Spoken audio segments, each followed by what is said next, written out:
Well, Black people are Native Americans. We've had, a lot of proof that, some of us started here in this land. Everybody wasn't brought over from Africa.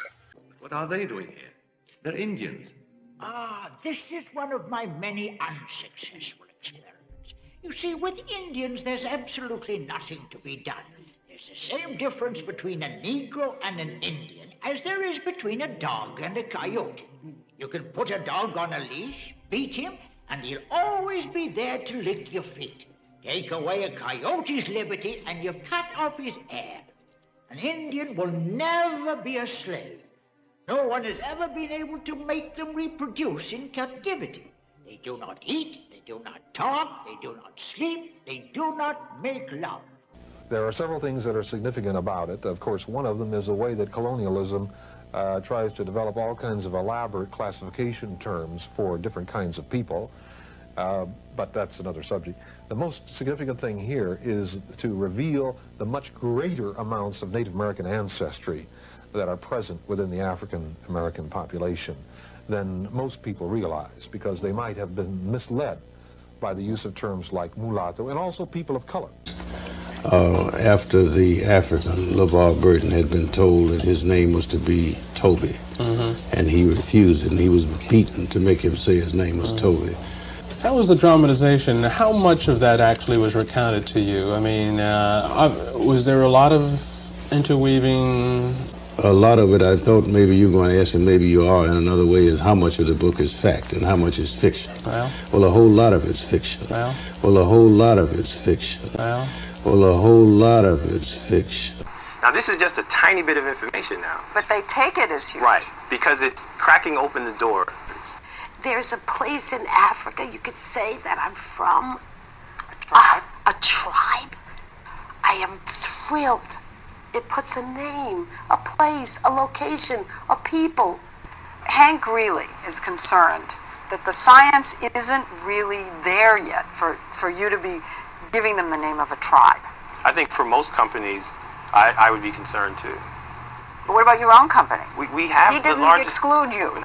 He included you. But we have the largest set of sequences from Africa. And so with that, we're able to provide some level of probability in terms of frequency.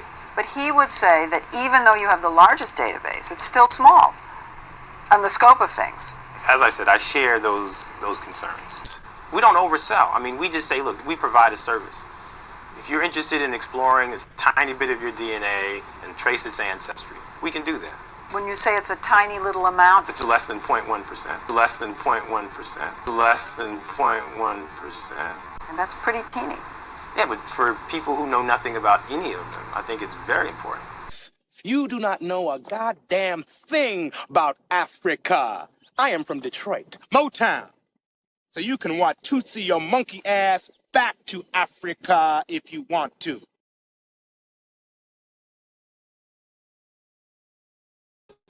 Hello. Sorry about the late Educational Friday. I was running around all day, y'all. Sorry about that. Hope y'all are having a great day. You guys get in here, get the likes up on the video.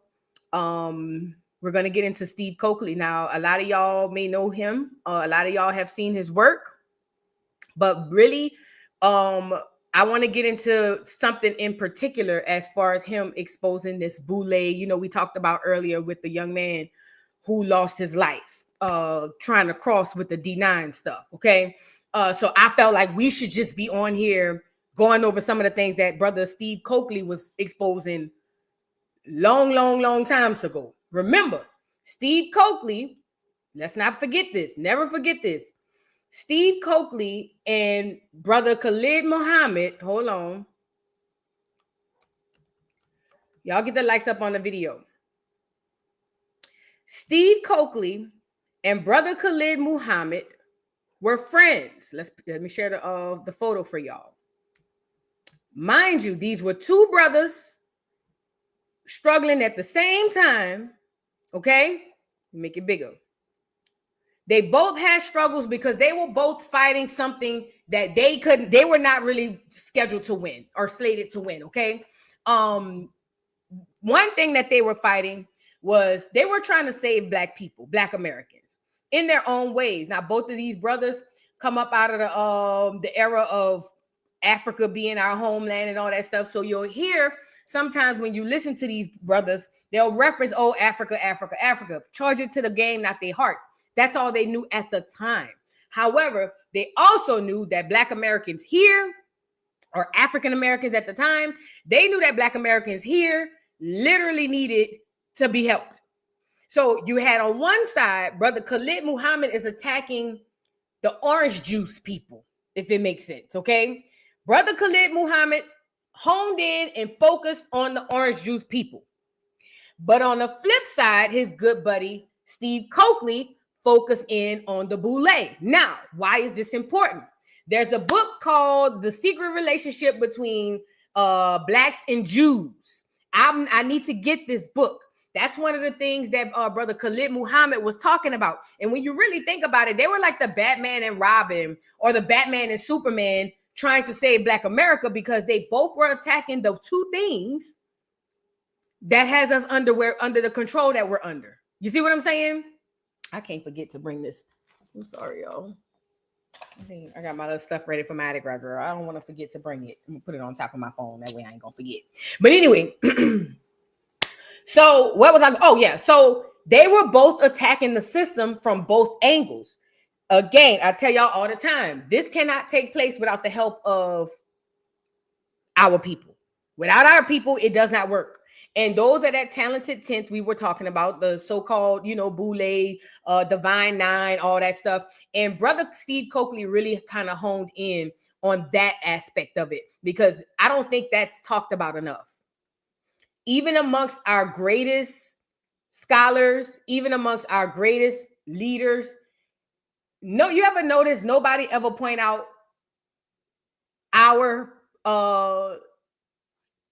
involvement in this whole colonization and conquering of America? I always found that to be interesting, because I'm saying it ain't enough of them to do it. So how is it that these people are continuously, able to just have this control? And then I started to pay attention. I don't know if I was getting downloads from the ancestors. I don't know. But as I started to pay attention, I realized, oh, this one, okay, that one, okay. And then I'm starting to realize, oh, you Omega Sci-Fi, oh, Mike was a not a Kappa, Alpha. Oh wow. Oh, Thurgood Marshall was and all the pieces started being put together, because now I'm starting to realize, okay, this is where I learned about the talented 10th and the Boule. This is a branch off of Freemasonry, you guys. This is when I knew, oh snap, this is how this is all being put together. It's not just the clear people. It's really not. Remember, I started talking about treason and all that stuff, because there's a lot of us that we're going to have to confront. And they're going to have to be held accountable for what they've done to our people. Okay? So I need y'all to be careful. Be mindful of that. That it's not just these people. Sometimes it's these people too. Okay? Now, with that being said, we're going to get in a little bit of history of the good brother Steve Coakley really quickly, and then I got some videos I want to show y'all. Now I want to go here to Wiki. I hate Wiki, but we're going to go with it, roll with the move. And this is his bio, a little bit about him. It says, born June 17, 1952, died April 11, 2012, and was an American political researcher and lecturer who lectured nationally on political and economic issues, especially to the Black American community, right? Hold on, shoot, I'm going down too fast. So, okay. Chicago and anti-Semitism charges. Coakley was assistant to the Special Committee of Rules under Chicago Mayor Harold Washington. He gained notoriety when he served as a special assistant to Eugene Sawyer, who became mayor after Washington's death in 1987. Coakley was criticized for teaching that orange juice doctors were using AIDS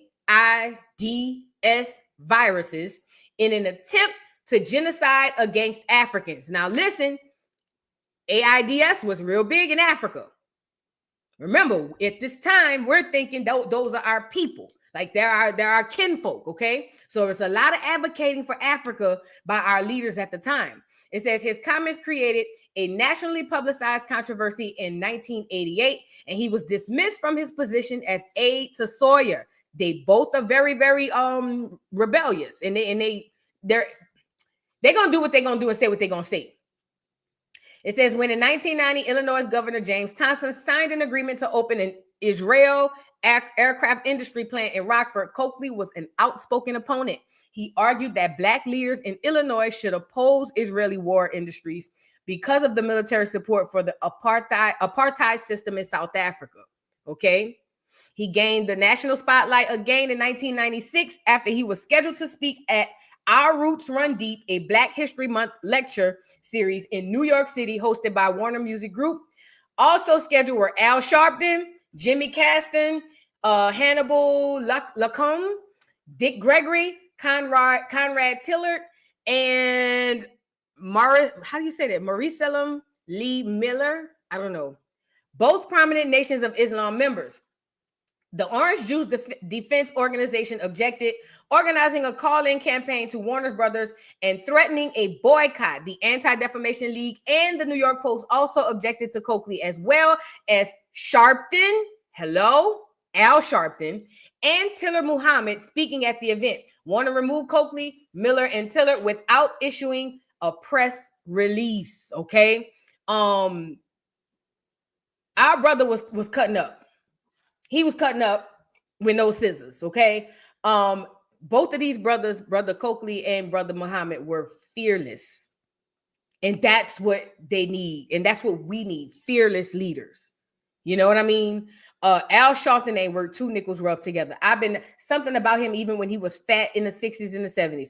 He ain't worth nothing. If you ask me, he's an agent.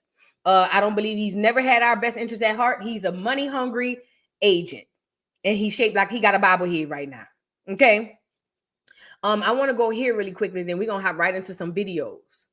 So I pulled up this article. And this article is talking about the brother Steve Coakley. Sorry. Get the likes up on the video, guys. It says, things to know about the godfather of Black conspiracy theory.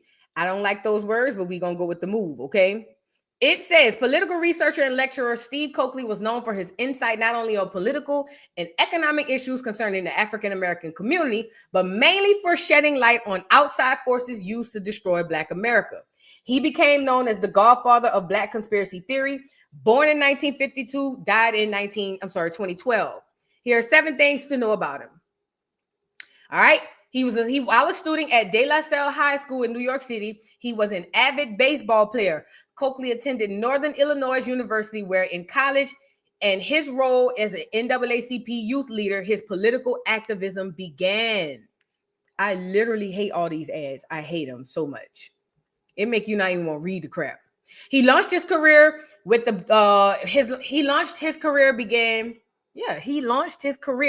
began with the Department of Justice, and also worked at the Bobby Wright Community Mental Health Center, was chief of staff for Alderman Marion Humes and Eugene Sawyer. He later became mayoral aide to Mayor E. Sawyer, who succeeded Mayor Harold Washington, according to his obituary in Chicago native, yes. Coakley began a full-time career as a political researcher and lecturer, traveling the country, delivering lectures and speaking at universities and community organizations. His research and lectures focused on secret societies that Coakley said control world economics and politics. He wove frequently tours with activists Khalid Muhammad and Dick Gregory. Beyond conspiracy theories, Coakley lectured on a variety of things beyond conspiracy theories, including water conservation, organic farming, and communal living. In fact, he gave thousands of lectures on global warming and corporate conspiracies, among other topics. These weren't conspiracy theories he was talking about. He was telling you the truth. All right. He was assistant to the Special Committee on Rules under Mayor Harold Washington, who became the first African-American to be elected mayor of Chicago in 1983 of April. Coakley also served as special assistant to the former mayor of Chicago, Eugene Sawyer, who stepped into the role following the sudden death of then Mayor Washington in 1987. All right. They say he had a scandal. It says Coakley was criticized for lecturing that orange juice doctors were using AIDS virus and infecting Black babies in an attempted genocide against Africans. His comments forced his ouster from his position as an aide to Sawyer. Let's get on this Black Boule.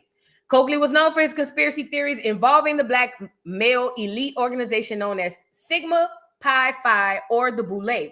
The Boule was a group of Black elite men in Philadelphia that was founded in 1904 by Dr. Henry McKee Minton and 5 of his peers. It became the nation's first Black Greek organization. Coakley called the Boule an illegal enterprise full of Black complicity in this centralization of worldwide power, the New World Order, he said in a 2011 interview. The Boule are in cahoots with white power structures to keep wealth and power limited to a very few, according to Coakley. In page 28 of his first Boule history book, it noted that it wanted to be like Skull and Bones at Yale, Coakley said. These societies and the Boule tend to make up an aristocracy in the terms of deputizing 10% of the population to assure that 90% never catch on. All right. He also thought that MLK was unalived by the CIA. We might as well roll it out. Murdered by the CIA with the help of some inside of MLK's inner circle. And he also lectured on spies placed in the Black community to monitor Black people and how these spies had ties to the corporate elite, such as the Rockefeller family. These spies were often in the form of social services organizations such as the United Way or the Urban League. Now, knowing what we know now, think about this. Knowing what we know now, they call those things conspiracy theories. But being where we are today, we all know that none of what he said was a conspiracy theory. It's been proven that there are spies. It has also been proven that somebody helped set up MLK. It's also been proven that there's a talented 10% that is running the 90% of Black America. And they are in cahoots with them people. Why do you think right now, when you look at politics, you got people like Jasmine Crockett and all these people, Boule Martin and all these people literally are grasping and fighting at the fact that we need to be on the side of this DEI, LGBTQIA+. And I don't mean the Black people inside of that community. I mean the clears who over there doing their thing. They are Boule or advisors to the king. Okay? That's their job. That's who they are. They get paid well, they live well, they do well, as long as they keep you uninformed, unintelligent, and down at the bottom of the economic system, they win and they always are, they're always rewarded, okay? So we're going to get into this. Before I get into it, y'all, get the likes up on the video.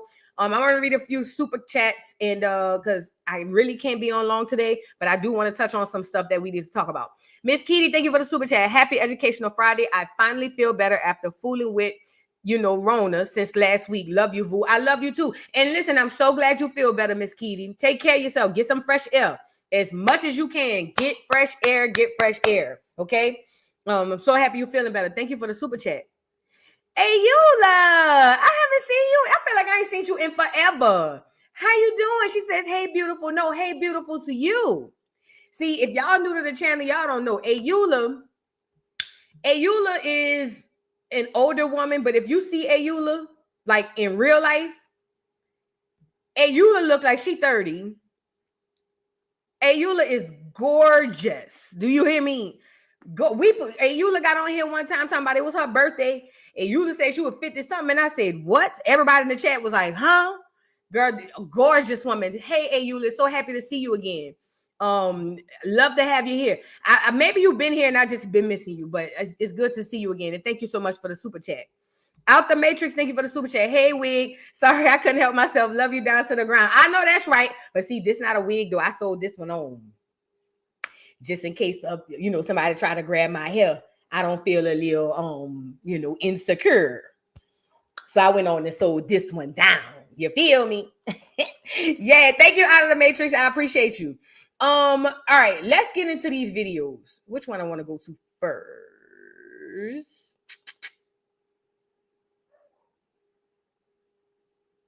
Let's get into the Black Boule.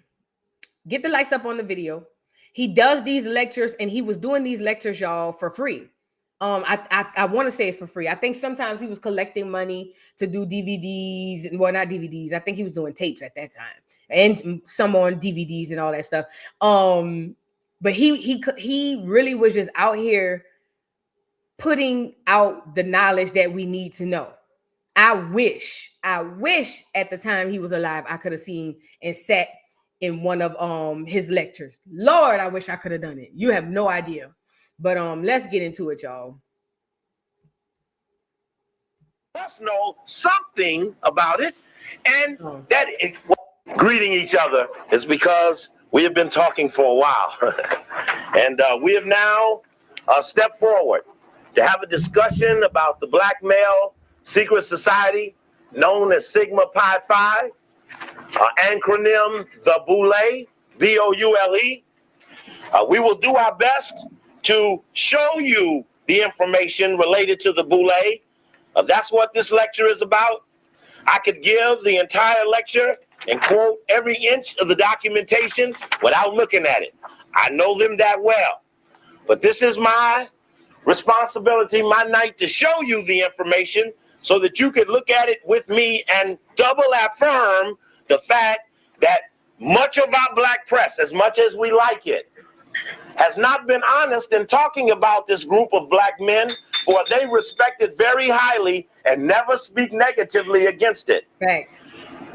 We also know that we've had many black people who've been a member of it and have never, ever broken the code or the creed and spoken to one who was a non-member. Though they pledge and swear that their goal is to represent you, you will have a hard time believing it when they don't even seek to let you know that they who help you are. Let me really quickly pause, because I do want to say this Educational Friday is dedicated to the young brother Caleb Wilson, who lost his life, unfortunately, pledging Omega Psi Phi.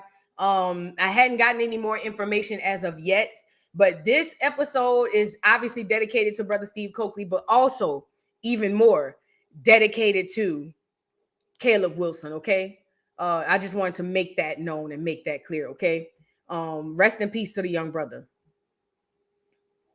And so, in July 17th, 1990, July 18th, 1990, the Los Angeles Times did a front page story on the left column about elite fraternity of black men. Excuse me, brother. I saw that one get away. I'm just shaming myself. I stand back here. This elite fraternity of black men were described in the article as being influential, as being somewhat like Skull and Bones at Yale. And as it said these things, I was a little in awe, as the others, brothers in African Minds United and the Coalition Against Black Exploitation, as we all were intrigued by the fact that this group of men could have been in existence and we not know about them. And even other brothers and sisters. I remember talking to a brother who had been National Executive Secretary of Sigma, Phi Beta Sigma, been in fraternity land 37 years, had heard nothing of the Boule ever, though its founder had been a member. Remember I told y'all earlier that a lot of people join these organizations, even the Freemasons, and they don't know much about the organizations that they join. Listen, they give these people in these D9 organizations, they give them what they want them to study and learn. But what they don't tell them is that they are directly connected to the Boule, the D9, and also that the Boule is an offspring of Skull and Bones, which is the clear version of the Boule, okay? Mind you, all the clear people stole all of this from us from the beginning and remixed it. But ultimately, the bottom tier, and I'm saying bottom tier because you're not in the need to know, you're not like one of those, popular people, or I'm talking about the ones who just pledge and just doing their thing. They don't know what it is they're actually a part of. So when he says, oh, I talked to some of them and they don't even know that this is tied to the Boule, it makes sense. Okay. it makes sense because they don't want you to know what you're really doing and what you're really a part of. They just want you to have the fun part and feel like you're a part of this brother/sisterhood. That's what this is all about. I want to fast forward them a little bit to get to this part. Hold on. Yeah, fraud. There, somebody finally caught on. Everybody hollered fraud. Okay, that's the crime, right? Somebody else gave a sentence. Flat tires. I saw one of the tires blown up last week in the LA Times, trying to put air back in a tire we flattened for supporting the Boule. Check. This is the founder of the Boule, Henry Minton. If this was color, you'd see he's light, almost white. Yep. Because another thing, a lot of these are biracials. These are half and halves that are telling y'all they fully black. But remember, I told you about a lot of these people, these biracials put in these positions. They're torn. They're all torn. Okay, don't forget that. So these people who founded this Boule stuff, they're all half and halves, octoroons, quadroons, whatever. Early aspects of the organization, there was a lot of that. Henry Minton is the founder and so-called pioneering spirit. Brother was kind, knowing I needed a point of the organization Sigma Pi Phi. The head man of the organization is called the Grand Sire Archon. ARCHON is what a member is called after they have been inducted. They're an Archon. He was the Grand Poopah from 1908 to 1909, then became Grand Sire Archon Emeritus. The Grand Sire Archon is the head of the national Boule. The head of the local Boule is called Sire Archon. So the head of the LA chapter is Sire Archon. A member in any Boule is called just Archon. So if Archon is a member, Sire Archon is the local head. Grand Sire Archon is the only head. This is so important what Kelly just said. She says they also passing off clear people who might have olive skin tone and darker hair as biracial when they are fully clear. Think about today's social media. Think about baddies. You have Mariah Lynn acting like she's black or saying that she's got black in her, Puerto Rican. You got what's the other girl? Gretchen. They've been doing that for a long time because we are under the belief that the so-called one drop rule is real. They putting whole clear people in front of us, and these clear people are telling us that they black, and they're not. They're not. So, and I'm gonna die on that hill. I don't give a damn. If I see them clear people, even it was getting so bad in New Orleans and Louisiana. Slim is another one. Yes, it's getting so bad in Louisiana. That was this other girl I found online. She was on here talking about how she could say the N-word because she black. And I'm over here saying, what? Talking about she's Creole. And you have other black people in the comments that are like, yeah, she can. She's right. She's Creole. She's Creole. I have Creole people in my family. They don't look like they're white. Okay? I'm not talking about the biracial. Natalie would be biracial.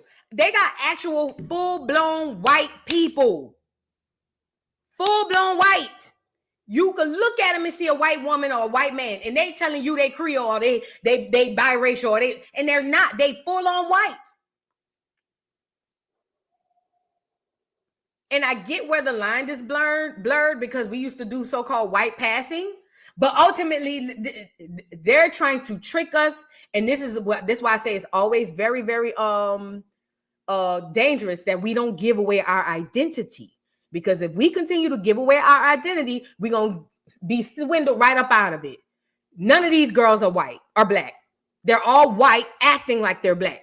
Gretchen, Mariah Lynn, what's the other one I said? All these girls.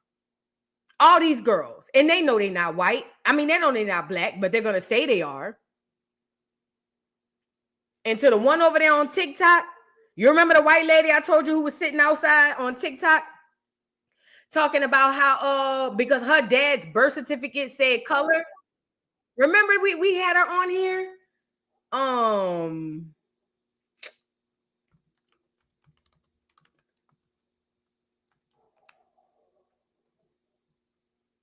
Remember, she was on here talking about let me show you this heifer right here.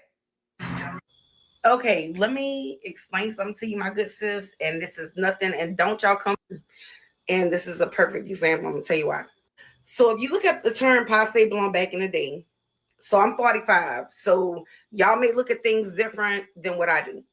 But this is what I was taught when I was raised. I'm Gen X. Keep that in mind. Be open-minded, and please just listen to me instead of attacking me, please. All right. So there were some Creoles that were put to California to assimilate into white America. So you may have a sibling that's darker than the other sibling, but one. This is a white woman. I don't give a damn what nobody say. Her whole thing is my daddy had color on his birth certificate. They would listen. I told you the one drop rule was only put in place to make sure that they can keep the white race pure. If they thought you had any type of black in you, then yeah, they probably would have put color on him. But this right here is a white woman on here telling people that she's black or Creole. That's what we're dealing with in 2025. And they've been doing this. I know Creole people. I went to school with Creole people. I have Creole people on my daddy's side of the family. That ain't that. That's a white woman. Be careful with that. Be very careful with that. It was another girl I wanted to show you on here. It was a young girl. I'm like, what? It was a young girl on here talking about she could say the N-word because she black. And I'm over here saying, how do y'all not open your eyes and see that this girl is a white woman? I can't find her. I'll find her one day and show it to you. But I'm just telling y'all, be careful with that. Everybody else, that people running around here, I know she is Creole, just saying anything. Be very careful with that. That's running rampant in today's society. I know I got dragged for doggone saying I didn't feel bad for Slim. Because she's a white woman. I see what I see. To ahead. The grandsire, Archon, and those other top positions of the Boule have absolute and supreme authority over every Boule chapter, which are called subordinate chapters. Every subordinate chapter of the Boule is compelled to respond to the wishes of the grandsire Archon and the executive committee. This is a discussion about what Minton was thinking about in 1904 when he wanted to set up the organization. This is from the History of Sigma Pi Phi. That's the history book of the organization. The History of Sigma Pi Phi is written by an alpha named Charles Wesley, who wrote the history book for A Phi A as well. Didn't he? Didn't he? And then the alpha's here. And yes, okay, he did write it, yes. In that, he said, in summary, Minton wanted to create an organization which would partake, in his own words, of, quote, the tenets of Skull and Bones at Yale. Now, in the July 18th article on Skull and Bones, on the Boule in the LA Times, and I'm going to show you the original article that we first found on the subject, and I want to show you what it says, because in the article, you get the impression. And I just want to, when they say Skull and Bones at Yale, that's what they're talking about. That's the logo for Skull and Bones at Yale. Now, who would want to be patterned after that? Because that doesn't look positive to me. Now, you're already a damn Greek. Now you done went and got some poison. So that's a double header. Okay, I'm looking for you this opening article. Here we go. This is a little hard to see when I'm up here, so it's a little difficult. Let me take this off. It's a little warm in here. It's even warmer up here. This is the original LA Times article. Everybody see that? Did you see that when it ran in 1990? You did see it. No, you didn't see it. What's the date on it? That's July 18th, 1990. Elite fraternity widens agenda of black men. This is the original article that came out on the Boule that we just casually discussed here at The Good Life, which led to this penetration. Because by the time Brother Oswald gets up and starts decodifying a little of that symbolism, you will see that we have in fact cracked a riddle that has contained our people. Our people have been contained by an organized element of secret people who have used riddles, mysteries, and secret societies to jam us. And what we are doing is we are unlocking or decodifying the mystery, because once decodified and exposed, those who are secret in the light will not be as effective, which must be our goal, since liberation is not theirs. You can't liberate as a Greek. You can't liberate in the name of Greece. So everybody say, well, you know, Steve, is really a black thing. It may be, but you ain't gonna liberate called 858. Yeah. Y'all recall A Different World? I remember watching A Different World as a kid. Like, I want to go to college and I want to pledge. A lot of A Different World was centered around pledging. A lot of it. A lot of A Different World was centered around, obviously, school and relationships, but a lot of it was centered around pledging. A lot of young black people saw A Different World and was like, yo, I want to go to college. I want to be a part of this fraternity. The fraternity that Ron was a part of was the Qs. Remember, they wore the purple. They just didn't have the signs on there. I want to say Kim was like an alpha, not an alpha, like yeah, they were AKAs. Remember the pink and green with the frogs? Remember they were squirting the frogs in each other? Listen, and Whitley was in charge of it. It's going back. It's going back. It's coming back to me. Yeah, Dwayne, right. Listen, hold on. They had the AKAs, that was the one. They had the Deltas. The Deltas was the ones that what's her name? The older one who was in school, girl. Short hair. I always thought she was fine as hell. Girl. Jaleesa was a part of the Deltas. These, listen. Oh yeah, somebody put that in the chat too. School days. That's another thing came out. What? Let me see. When did School Days come out? Let me look on here and see right quick, because I'm trying to see something. Because A Different World came out in 1987 to 1993. Let me see. School. And remember, this was all, School Days came out in 88. 88. Remember, they need recruitment. And it worked. Because on my soul, I remember watching A Different World coming home from school. Like, I want to go to college. I want to pledge. You feel what I'm saying? Like, I want to live on campus. That's crazy work. So for him to talk about this article saying that the Boule widens its thing on black men in 1990, this is all in that same time. Crazy work. Now, watch this. Now come the men of Sigma Pi Phi, a once secret black fraternity.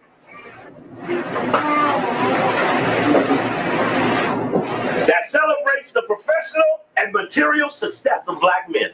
Have we had much material success?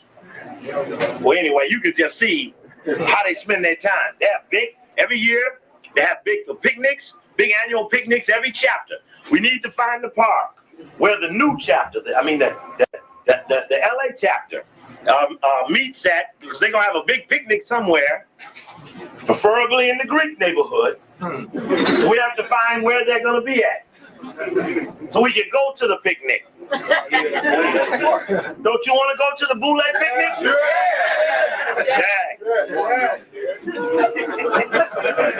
This is another thing too. You're right. What is with all these old people joining these Greek societies now. We just had Patty. She old as hell. We had the girl from Mary. She not old as Patty, but she old.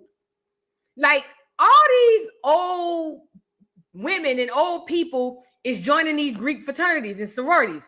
Why? Like, I get it. There's post-grad, initiation or whatever it is, but I don't understand that. I really don't understand that. Yeah, all the pastors are in it too. Known as Boule, pronounced Boule. The group is here. See, Boule, B-O-U-L-E.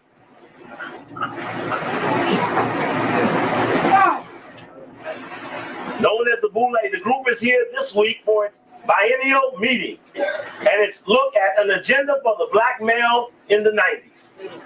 Now, Louis Sullivan, who is head of Health and Human Services, is a Boule member. In fact, a little later on, you'll see him talking about him speaking. It was not in this one, it's in the other one, where he's speaking. There's talking about Louis Sullivan's name right there. U.S. Secretary of Health and Human Services, Louis Sullivan. Well, this was about assisting the young black male. Says, I'm focusing more on social activism. Too many young black men, said the civil rights group, are underemployed, alternatively feared, and reveled, and living at a risk. So they're going to help young black men. So how did Louis Sullivan try to help young black men? The National Violence Initiative. He sought to chemically bust their skulls open and penalize them for being chemically imbalanced, which means they were disturbing the Greeks. How many of you all saw ABC last night? I asked everybody to watch the program, which was talking about the Violence Initiative. And did you see the story after that, too? Which was just as deep. The sister from Chicago working for the Koreans, paid by the United Way. Just like we talked about on the radio. And there was a white man saying that we're not going to let certain prisoners out of jail until we prove they're chemically balanced. Now, you imagine you done your time and a motherfucker telling you 40 degrees off balance. Oh, brother, this is deep. This sounds funny, but if we don't get together and kick some ass, they're going to cut all us open. We all going to be walking around like this here. Let me fast forward a little bit. I want them to get to the...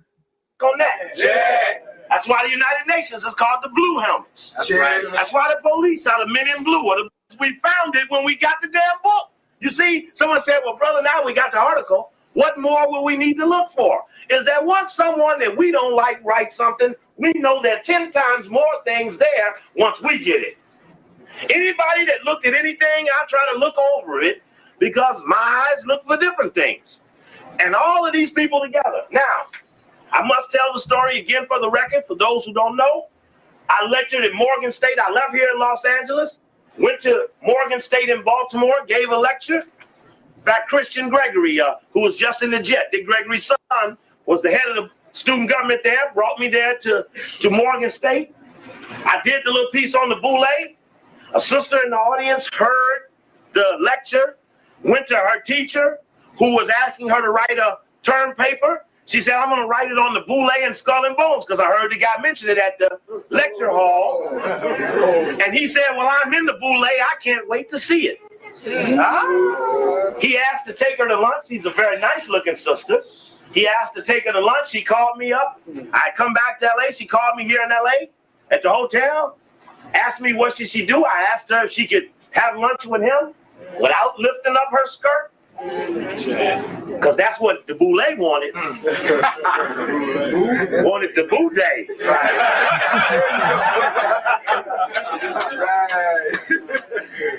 So, sister proudly called that she had gotten a history book from him, which has a huge blue cover. It's coded in blue. Their colors are blue and white. It's a big blue color. We know blue as the color that represents the lower lodges of Freemasonry. Those are the blue lodges, the 1, 2, 3 lodges. And we know the tenet that holds the blue lodge together is the code of silence. That's what holds the Blue Lodge together. That's all they learned. The secrets have not really been taught them because they're not taught to them till later on, but they think they know. But the 1, 2, 3 Lodge is about testing their ability to keep the damn mouth shut. All right, give me a check on that. Check. That's why the United Nations is called the Blue Helmets. That's right. That's why the police are the men in blue or the blue lights. Check. Because that's what and that's why their organization is called the Fraternal Order of Police.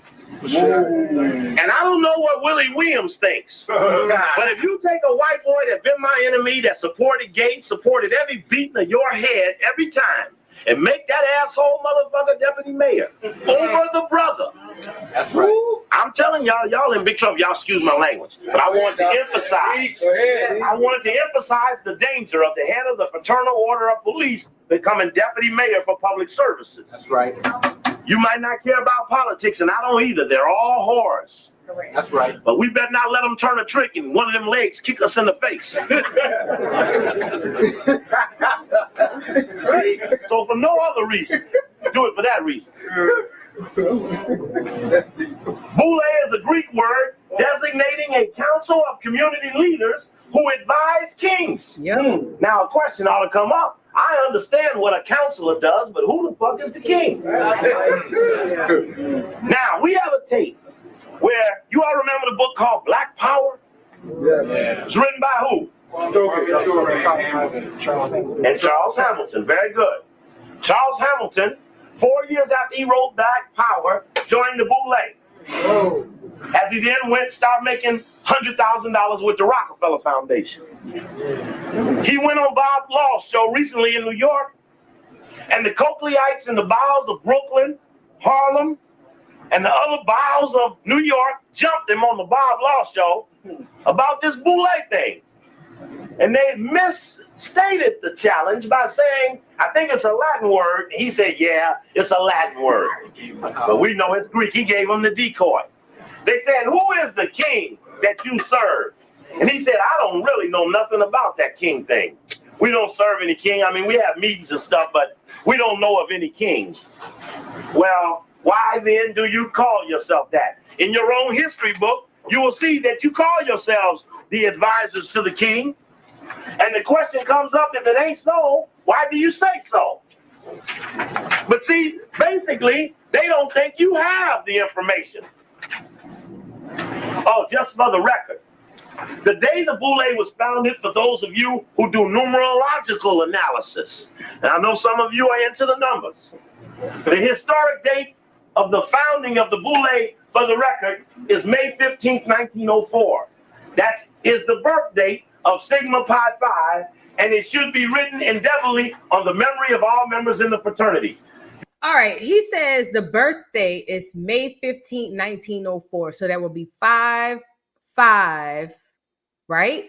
I'm not into numerology, but I do know that sometimes the way the numbers line up, it gives you certain messages. Somebody in the chat might know more than me about it.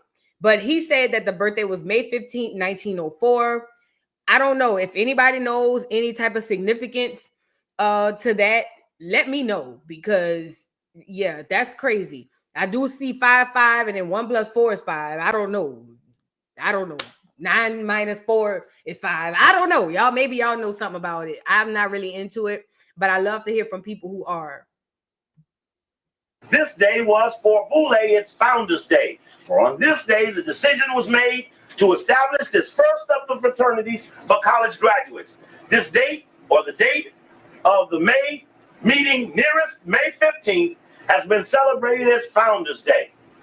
Now, if you all were at AMU one night, that we did a lecture called LA Boule Coup d'etat Implications, where I talked about the coup d'etat and the JFK movie and about the Boule, and there was a guy sitting in the front row who was in the Boule.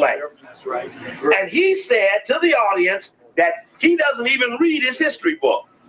But we know from the history book that every chapter must review the history book during the month of May. But again, they never count on you having the history book, so they don't answer you as if you know. The answer is if you don't know or never know. That's why they don't like us like they do. Because, you know, it's funny you say this, Proudly Peculiar says Funky Dineva gets triggered when you talk about the Greek or the Boule. Start calling people out their names in defense of whole Greek ties, Greek ties. Even they still over there on TikTok windmilling for the D9. They're basically saying that was an incident with just at that chapter. It doesn't reflect the whole D9. That's what they do. That's literally what they do. And you would actually one should ask themselves, what is so special about this stuff to where you really ready to go to war behind it that you get nothing from? You get absolutely nothing from this. I don't know. You know what I mean? It ain't just Funky. It's a lot of them do that. A lot of them do that. And yeah, it's weird. It's weird. We're arming you and putting you in a position to demand answers to questions that they never expected they'd have to give up. That's right. This is compelling. We're going to look at some codified things that they talk about.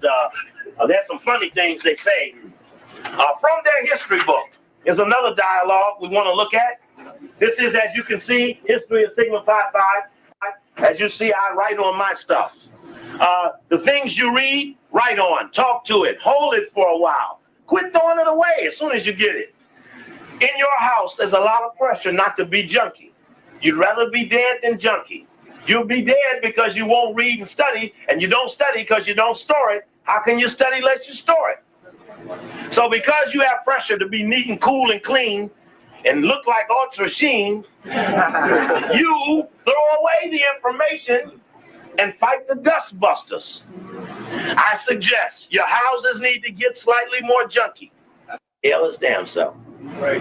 Passing. Passing for what? Passing for what? In the building of the organization plan, reliance was placed upon Greek history and traditions. And nigga tell you, to ask them niggas in that, I say, now look, hey, in the fraternity and sorority thing, hey, y'all really Greek or y'all like African on the slide? They say, no, brother, it's really African. The white Chevrolet blocking cars that can't get out. Is that you, brother? Check. Okay, we straight. Thank you, sister. And so, this is the first of the Greek thing. This is the granddaddy of the Greek thing. Here it is that we see that they placed how much on the organizational plan. Reliance was placed on Greek history. So when you confront them, they're going to swear it ain't a Greek thing. And you're going to tell them, say, well, I seen your thing, and I know your thing is Greek from the jump. And no subordinate Boule, Archon, can ever deviate from the structure and the guidelines laid down by people in the organization higher than them. Never does a private disrupt the sergeant, who does not fuck with the lieutenant, who does not contradict the general, who does not talk back to the major. And how many stars a general you are, don't talk against the president. Yo, out the matrix. You literally just mentioned how it's like the military. I think that was you. And now he started making references to how the Boule works. He literally started, I forgot who that was saying it's like the military. Whoever said that. He literally started referencing it right like the military. The private don't overstep the sergeant don't overstep the major don't overstep the colonel, and so on and so forth. That's crazy because it's all in the same game. That's literally, it's all under the same umbrella. I'll say that. That was Tina. Okay. Yeah, it's all under the same umbrella. It's all under the same umbrella. Ridiculousness. Vu, remember that show was about the Divine Nine? It was shown in a negative light. They got that show off the air so fast. What show? Oh, girl, what show?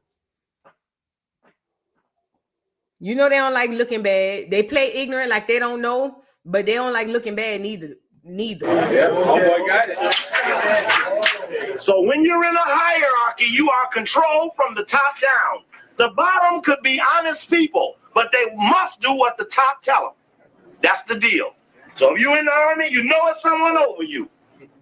Even if you Colin Powell. Colin. I'm holding my colon.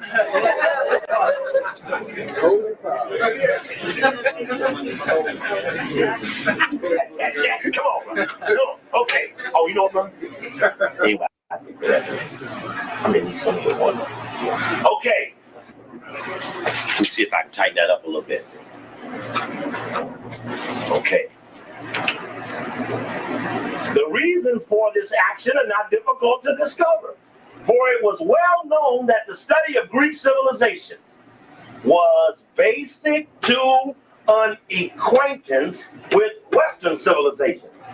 Which means, what do that say? Say, we better learn Whitey if we're going to get with Whitey. Check? And all who came after them is Whitey on the slide. Somebody get mad and throw their rings back and shit and reveal all the secrets. But you have been told that the other members will beat you if you do.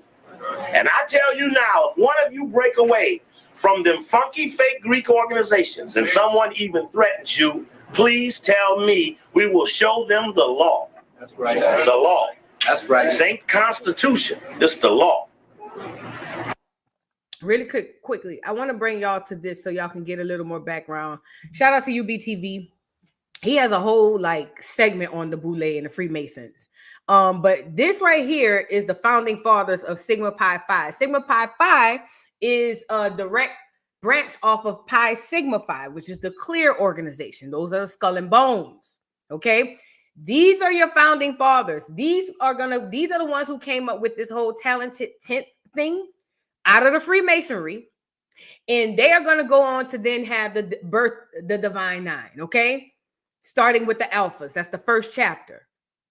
I want to play just a little bit. Shout out to UBTV. Y'all, make sure y'all like the video and go subscribe to his channel. He's dope. White, where the first members of Prince Hall were accelerated through the church, many of them whom had been slaves and uneducated. This process was the means by which a person born into slavery could reach social viability. The first so-called black politicians in America were almost all exclusively Prince Hall Freemasons, with a few exceptions. And similar to members of the Boule, many could also pass for white, but not all. A common characteristic for the first illustrious so-called African Americans to rise into prominence was a melanin-deficient parent, in most cases, a father.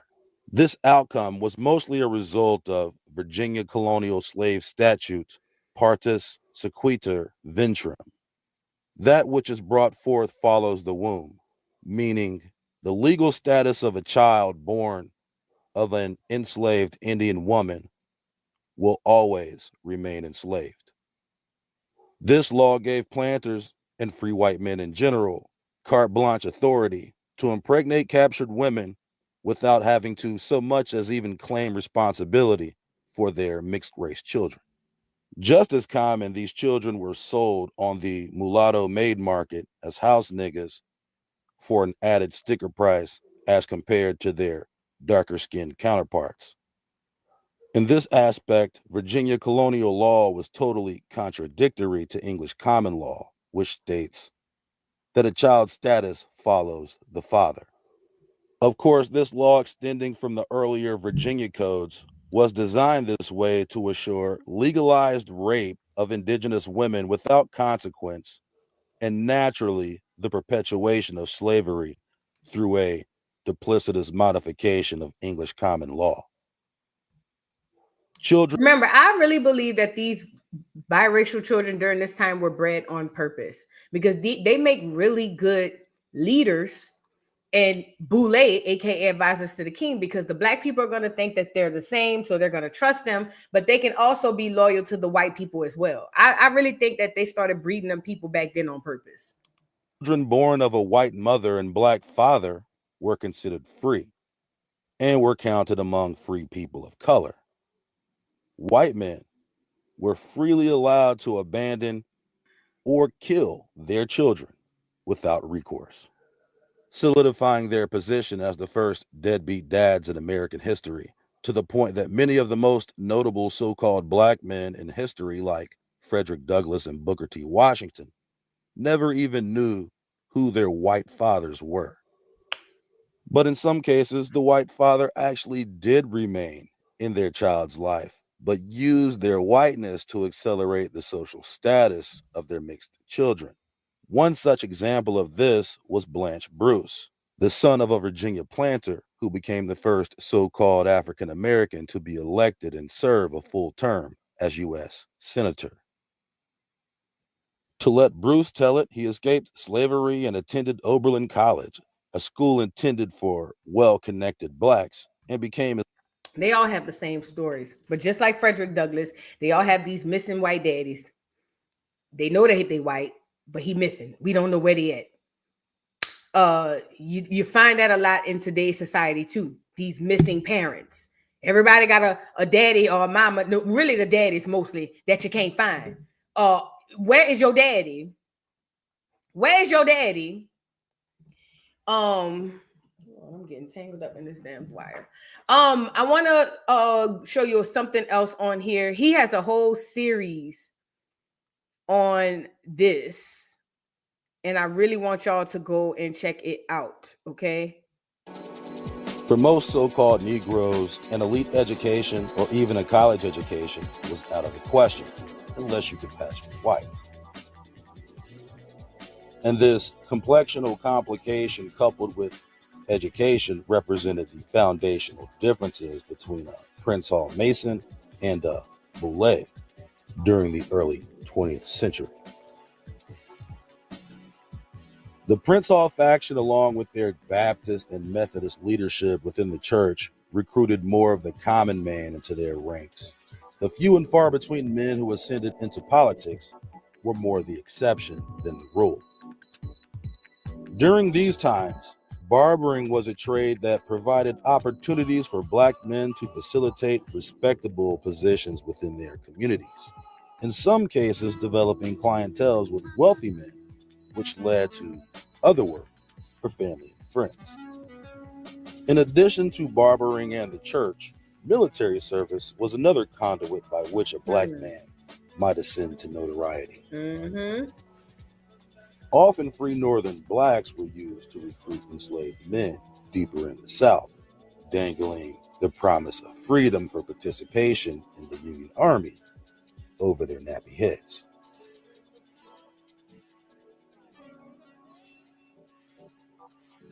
Y'all do know the Indians, the indigenous people, couldn't stand these Negroes because they felt like, why would you go and fight on the side of our oppressors? Like, it was to the point that they were hunting them, the Indians. They were hunting them because they was like, y'all traitors. Y'all supposed to be on our side. You gonna go join that white boy military? Even though they were the best of the best. That was a thing.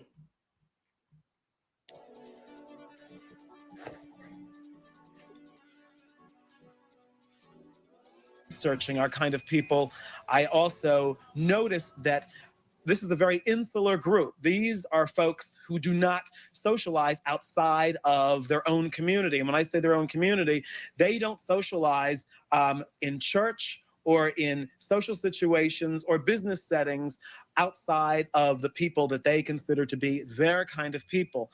That's why when I got to different cities, I would ask them about various churches, and I found almost uniformly that in each city there was a church where the old guard black families belong to. And what's most interesting is that even though most African Americans in this country have been traditionally Baptist, this group is primarily Episcopalian and Congregationalist. So in each city there was a Congregational church and an Episcopal church. Like for instance in Washington, it was always St. Luke's where this group belonged to. So, but when I travel from city to city, I would often ask individuals about some of the high-profile celebrities. So, for example, when I was in Philadelphia, I would ask people, was Bill Cosby a member of the black upper class in Philadelphia? And almost uniformly, these old families said, absolutely not. He's an entertainer. So that was another aspect that I found within this group, was that they didn't like entertainers. They didn't like people who had made money through sports. They wanted people as a part of their group who had gotten money through medicine, through law, through business. So it was a very, very exclusive group, and I mean that in every sense of the word, where they were quick to exclude anyone who they felt was new. And since you folks are from the DC area, you know, in Washington, you are new, at least among this community, if you have not been here for 3 or 4 generations. So that's very interesting. So what he's saying is, when they first started, they didn't want the entertainers and the athletes. They were like, ew, no, like, we want the very smart people. Remember, this is the talented 10th. But then what I believe, this is what I believe that they started to realize the influence and the control that these entertainers and athletes had on the people.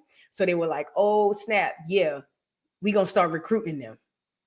Remember, these are the 10% of Black people who feel like they better than the 90% and that they can have control over the 90%, right? Right, stylish is nothing but entertainers now.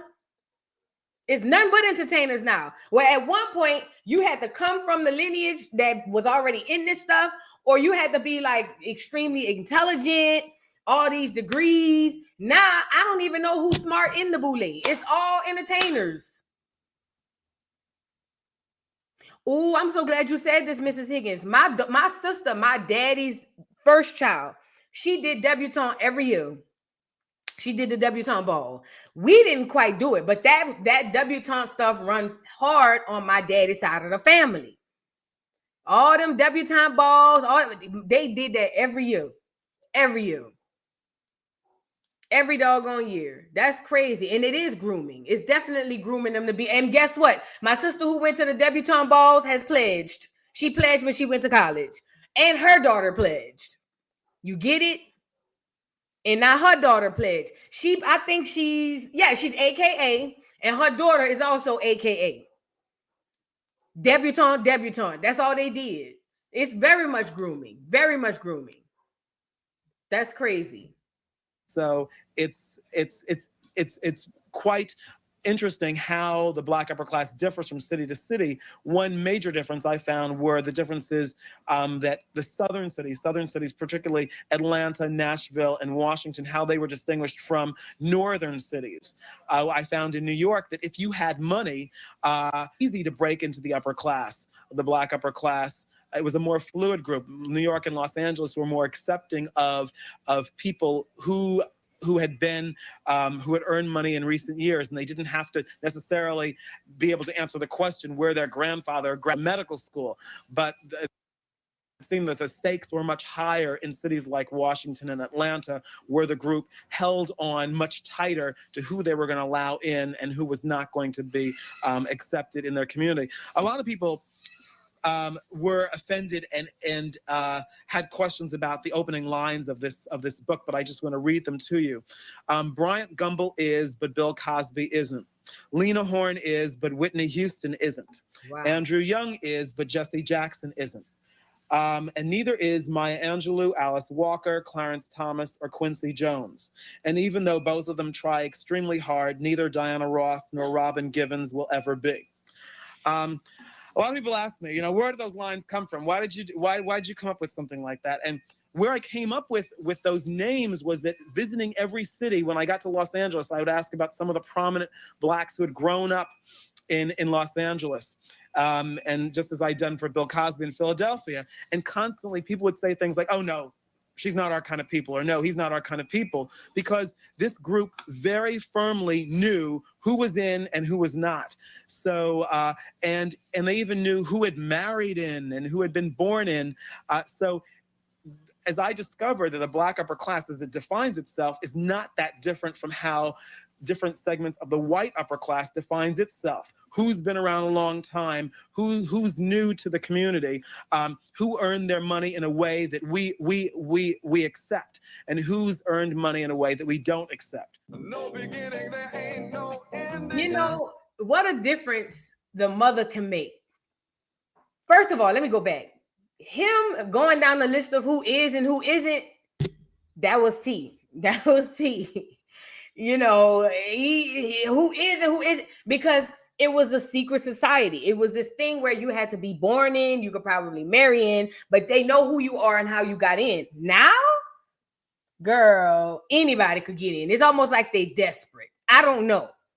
But what a difference a mother makes, because my dad, even though it's heavily drenched on his side of the family, my mama didn't play that Boule bullshit.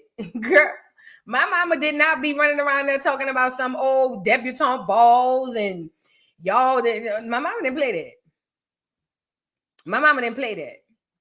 Kelly says Diana Ross didn't go to college. Why would she be in it? So college was one of the prerequisites, but it was more or less a status. Remember, at one time, entertainers were like, they still are. It's just that they're presented to us like they aren't. But at one time, entertainers was the bottom of the bottom. Like, they didn't start becoming like the tippy top until your Michael Jackson adult era. But even though they were everything, they were up here to us. They were down here to the real elite blacks. You feel what I'm saying? Yeah, you funny, Kiki, but you not marrying my daughter.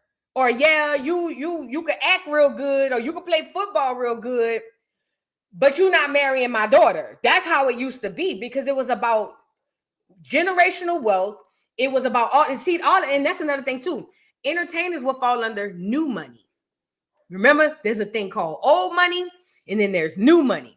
One thing about new money don't normally last because you ain't never had it before. So typically, not all the time, typically with new money, they don't know how this gonna go or how this gonna work out. You might go broke in the next 5 or 10 years. They marry off of status as far as who they are, wealth as far as how much money they have throughout generations. Yeah. So being an entertainer back then, it was like, don't bring him over here. But now it's completely flipped. Now they understand, like I said, this is my belief. I believe that they understood the power that these entertainers had, and they started to really lean on that. They really started to lean on that, you know? But it's crazy to hear how entertainers wasn't crap back then, but they just everything right now. That's crazy. Right. Thank you, Probably Peculiar. That's so true. New money depends on others. Old money is in the blood. Bam. You can't say it no better than that. You can't say it no better than that. You literally can't. Like, and listen too. You know how they say how in Africa, the father would sell the daughter or pick the daughter's husband. They do that, or they did. I don't know how they do it now, but they definitely did do that in the Boule as well. If your daddy didn't approve, you wasn't going to get married. Not only just the boys, the girls, the boys too. Because it's about how's this going to work generationally. Okay, you want to marry Ken from down the street. Who's Ken's parents? Oh, okay. They come from this line of people who've always had this type of influence, this type of social currency, this type of money. Yeah, we can look into that. But you can't come with some random Joe Schmo off the street talking about, oh, daddy, I love him, I want to get married. It's not happening. It's not happening. But, nowadays, ain't a lot of black people with old money. The ones that they do have old money, you don't never see them. You never see the old money blacks. Never. Wherever they at, they hiding in the corner. Now the whole world is focused on the new money blacks. And we all know they come in and they get this money and they never leave with it. But let me see. I'm gonna look at one more thing. Hold on. On and on and on and on and on. It's all because they're so afraid to say that they're alone. Until our hero rising on his saxophone. Or could you call on Lady Day? Could you call on John Coltrane? Now, cause they'll watch your troubles away.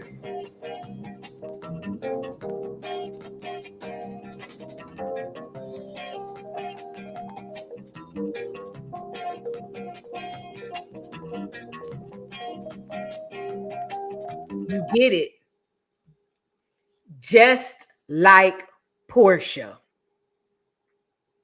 You get it. Exactly. Portia is a prime example of that old money, that generational. You see what I'm saying? That Portia is right now the billboard we will be able to use for that. Yeah, Portia, exactly like Portia. People look at Portia and think of Real Housewives of Atlanta. They don't know about Portia's family history beyond her grandfather. You get it? Yeah, just like Portia. Yes. And why you think Portia went married that African? She thought he had something, and he did have stuff. Come on now. They don't play like that. Yup. Simon married her for status. I said that. Because the Africans think the same way too.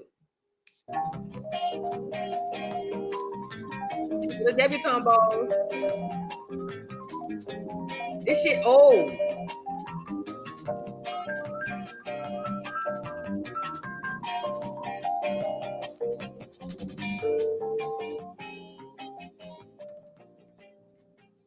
As mentioned earlier, the forced migration of slaves in the Upper South is a tale untold by the known perpetrators.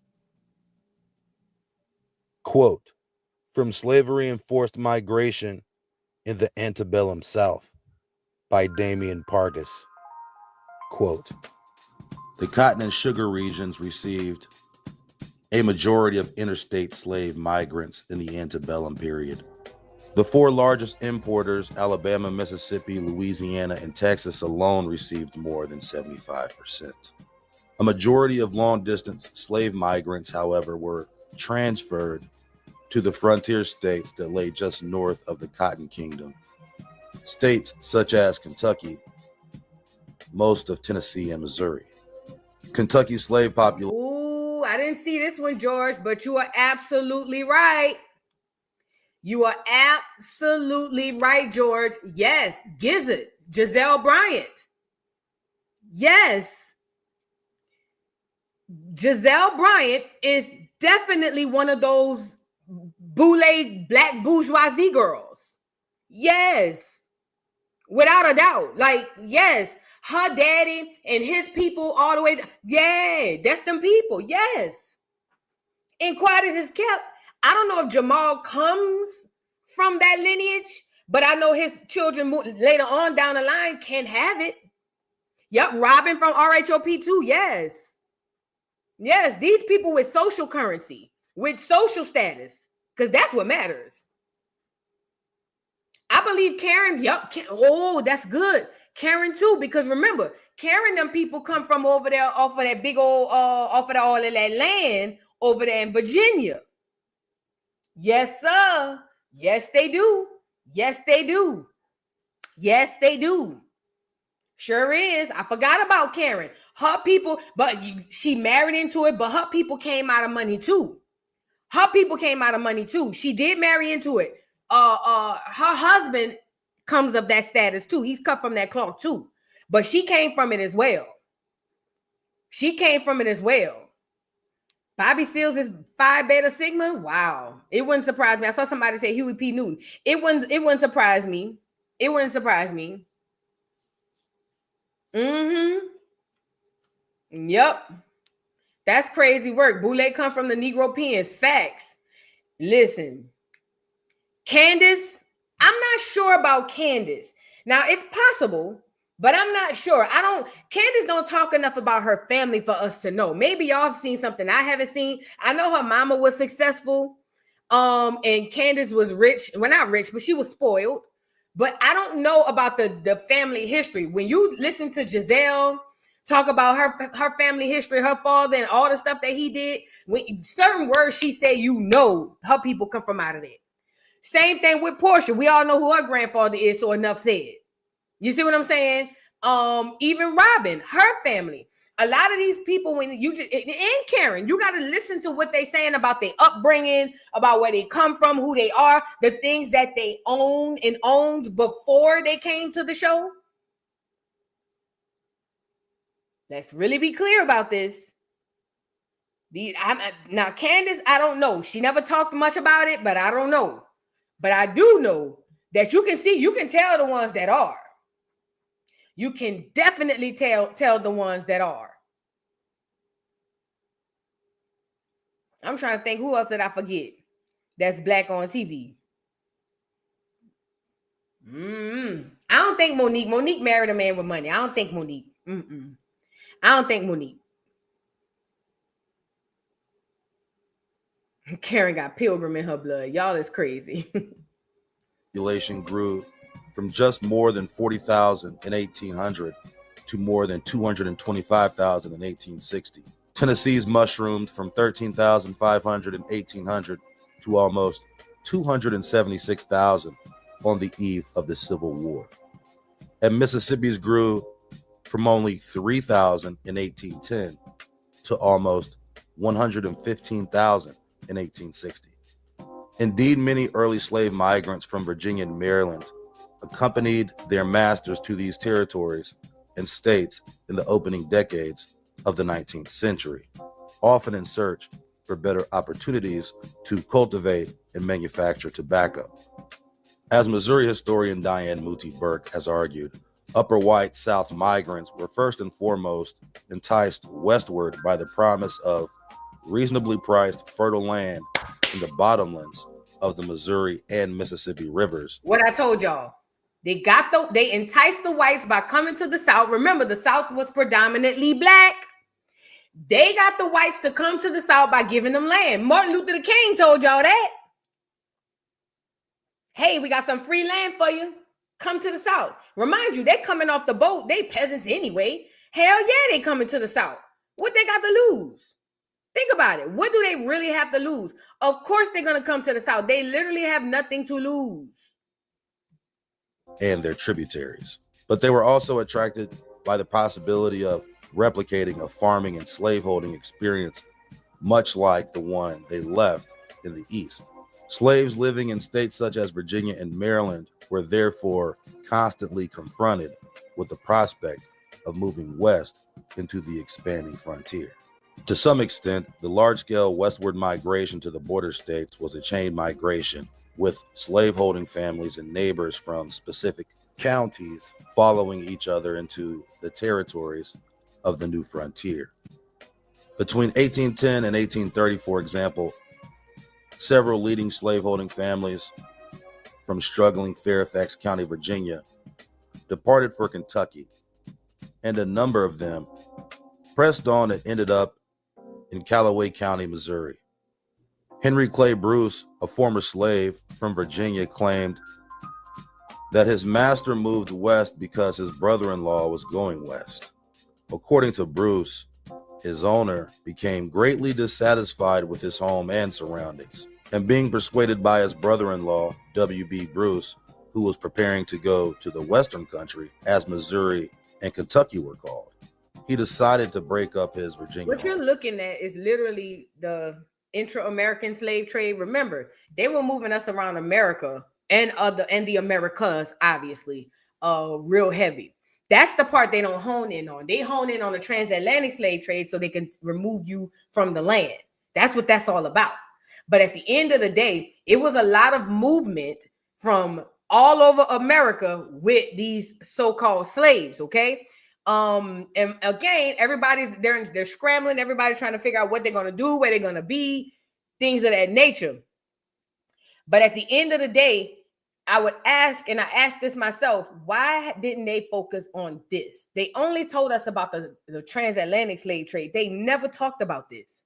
And it's because mentally and emotionally and spiritually, they need to remove you from this land and put you somewhere else, which is Africa. That's what this is all about.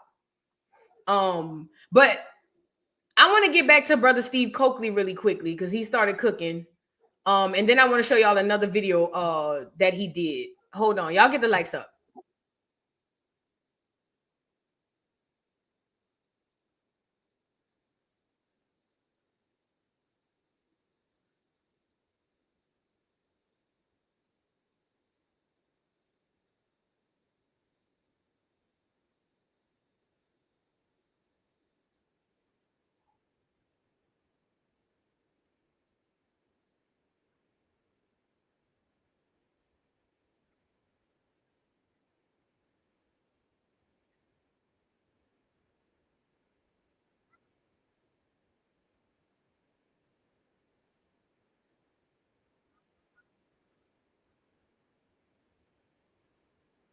out to the brother. Again, he believed that we were from Africa. A lot of these people, a lot of black people around this time did. So when he said there's no mention of Africa, he's basically saying that they basically put Africa aside to just claim Greek. Now, knowing what we know now, we know that if he was here, he would probably have updated his knowledge to know that we were never from Africa and that basically they still abandoned their original identity to go say that they were Greek.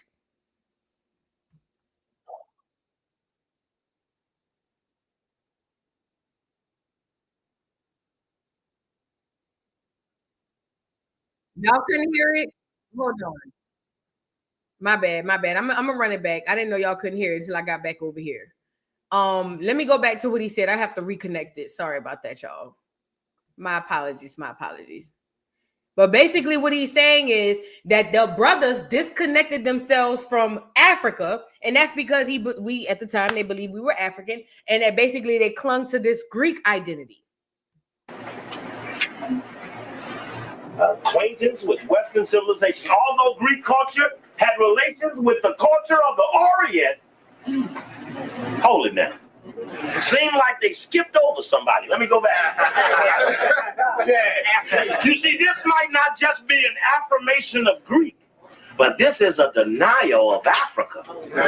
This is more than just I'm for this. This is I must not even recognize any other. Thou shalt worship no idols before the Greek. Right. And then go jump over to the Orient. Ain't that some shit? Look at this shit. There it is.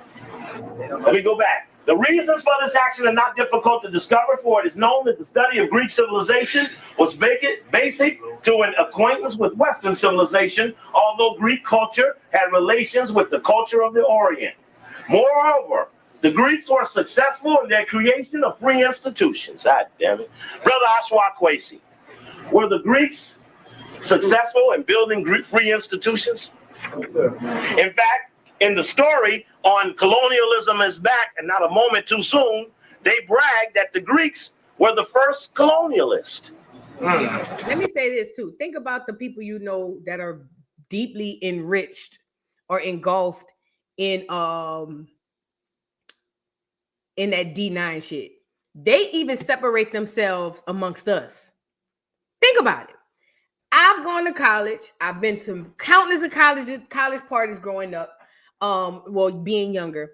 And I understand as long as they're separate from their so-called brothers and sisters, we all black. But the very moment they're in an environment where it's them, they definitely gonna separate them from us. Like, it's almost like, oh, we all black until my family and my people get here. Like, you know what I mean?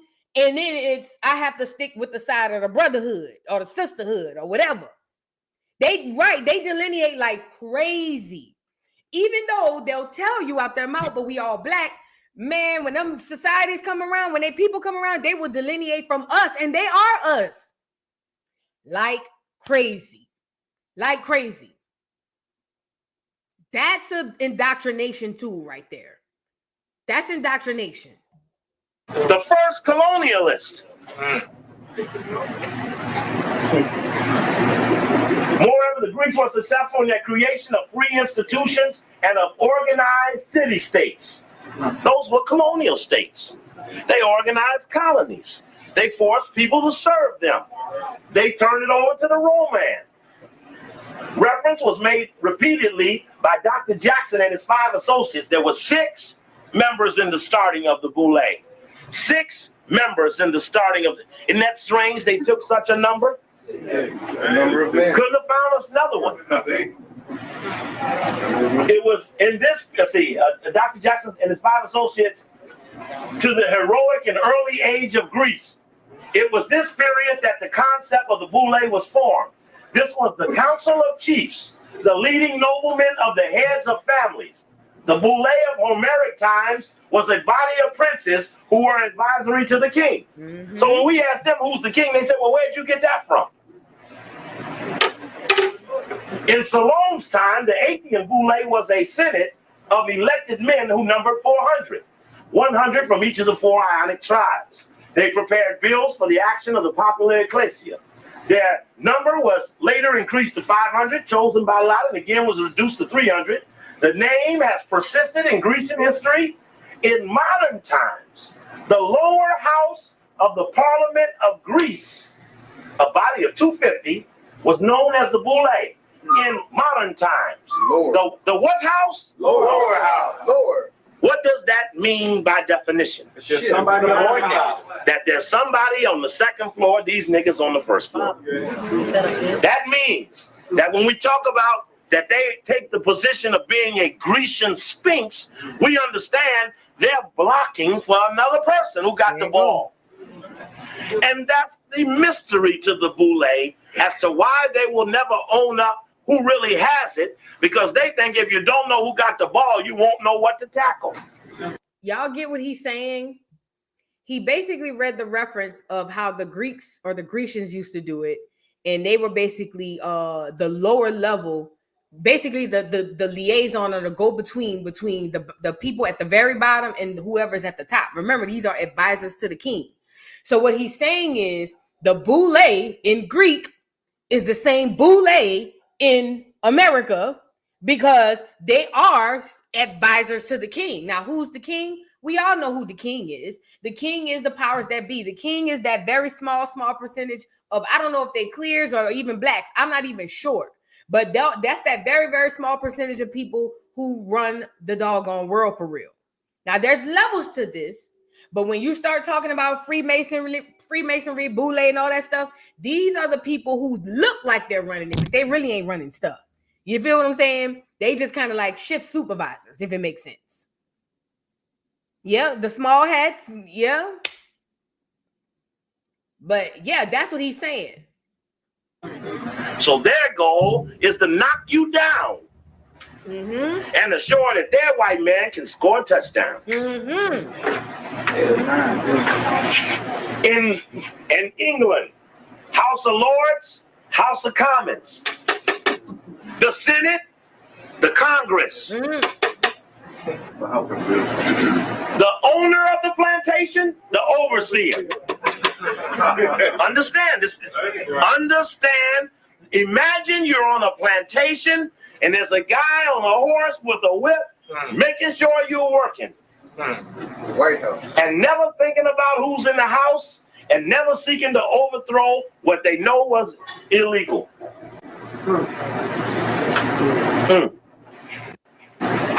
Counselors had to pass an examination in which their past lives were passed in review. We know that in Skull and Bones at Yale, when you do your initiation, you have to lay in a coffin butt naked. And you have to talk about your past lives, and everyone has to hear compromising stories about yourself that you tell other members to protect you from ever getting out of line. That's right. You seal your secrets in all the members. So there's a lot of homosexuality going on. I know Erwin France, who's a big-time Boule in Chicago, is big-time homosexual. Big time. Big time. An oath was taken to observe the laws, to give advice according to his best power, and to examine his successors with fairness. Anyway, that's interesting. Let's go back over here a second. We don't want to appear as if we were remaining above the problems of most black people. We know we didn't get here solely by the dint of our own hard work. We owe a lot of people, and we have to give back to our brothers and sisters. So you already know that they say they owe you. Right. Now you just knew who they were, so you can collect. Now the first Boule chapter, oh yeah, bro, we got it all. We got it. They ain't get it. This is from the rostrum of Sigma Pi Phi, and this talks about the date, not the date, but the order. Every chapter is named after a Greek letter of the alphabet. When they finish, they start the alphabet over with alpha. And then after you run out of alphas, you go into beta alpha and beta beta. Now, seeing that they run out of letters, you think they go get some Kemetic shit or something, you know? Since they ain't got enough Greek letters to hold on. Now, imagine you had an organization in Philly, Chicago, Baltimore, Washington, New York, St. Louis, Kansas City, Detroit, Atlanta, Columbus, Northern New Jersey, Houston, Los Angeles, Minneapolis, Pineville, Arkansas, Pittsburgh, Dayton, Cleveland, Charleston, Nashville, Tuskegee, Louisville, New Orleans, Virginia, Berkeley, Cincinnati, Dallas, Tallahassee, Indianapolis, Oklahoma. You see what I'm saying? These niggas got somebody in every city and they still ain't doing shit for the people. You have no organization in America in that many damn cities. But now you got 3,000 of the wealthiest black men of your race aligned in every city, including Liberia, Monrovia, and don't bust a grape. If one Boule in every one of them cities told on a white man, you'd be in better shape. Yep. First chapter was Philadelphia. Started 1904 in Philadelphia. Second chapter, Chicago. Daniel Hale Williams, first man to do a heart surgery. He was one of the founding members of the Chicago Boule. Percy Julian, T.K. Lawless, many of famous doctors were also Boule members. Don't let that part go over your head. Daniel Hale Williams, the first person to perform a successful heart surgery was a black man named Daniel Hale Williams. We learned that in elementary school. But he opened the first chapter in his city. You see how all of these, remember, they're grabbing the best of the best in this organization. You just couldn't be no any old. And I love how he said they got a person in all of these places, and if all of them told on one white boy, we'd be in a better position. But they never would do that. They will never do that. Ever, ever, ever, ever, ever. Because that's not their job. The job has never been to help us. It's been to keep us down to help them. Third chapter started in Baltimore, the Carey family. Anybody from Baltimore, you know about the Careys and Carringtons. Fourth chapter went to Memphis, Tennessee. Fifth chapter was Washington, D.C. Carter G. Woodson, Ernest Just, Elaine Locke. Carter G. Woodson evolved. He was the Negro before he wrote about the using of the Negro. He wanted revenge. He later wanted to tell about what being a Negro was about.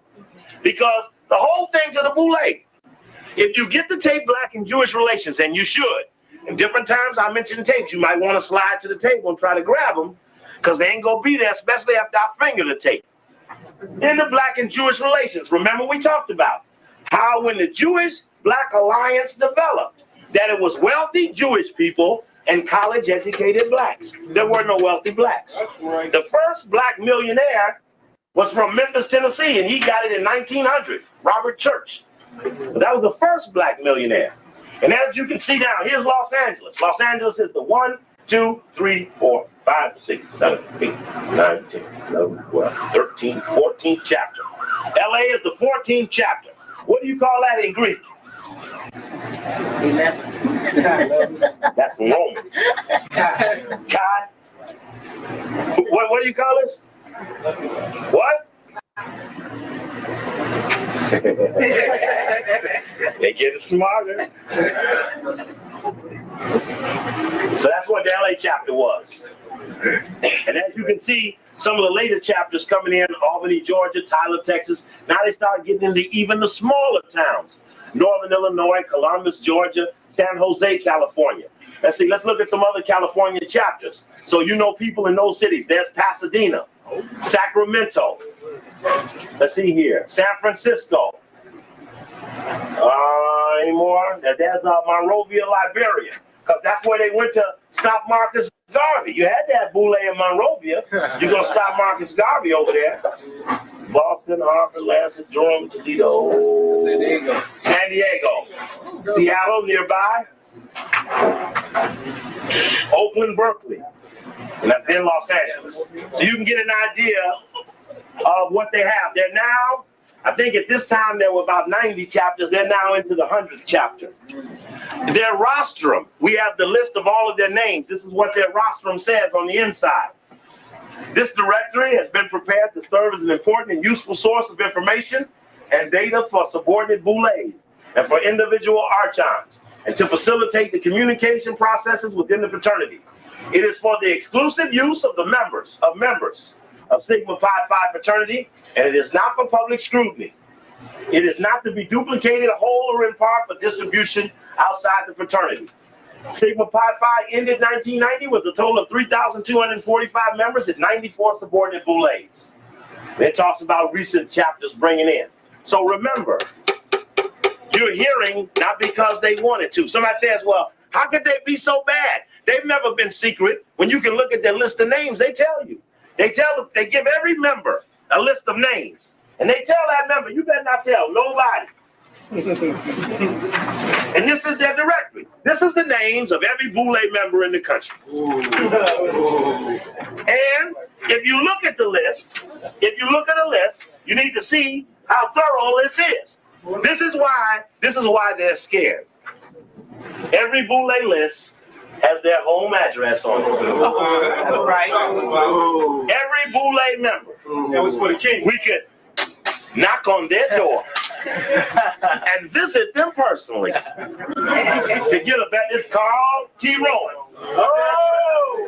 3116 Fessenden Street, Northwest. Washington, D.C. Washington, D.C. This is the Washington, D.C. list.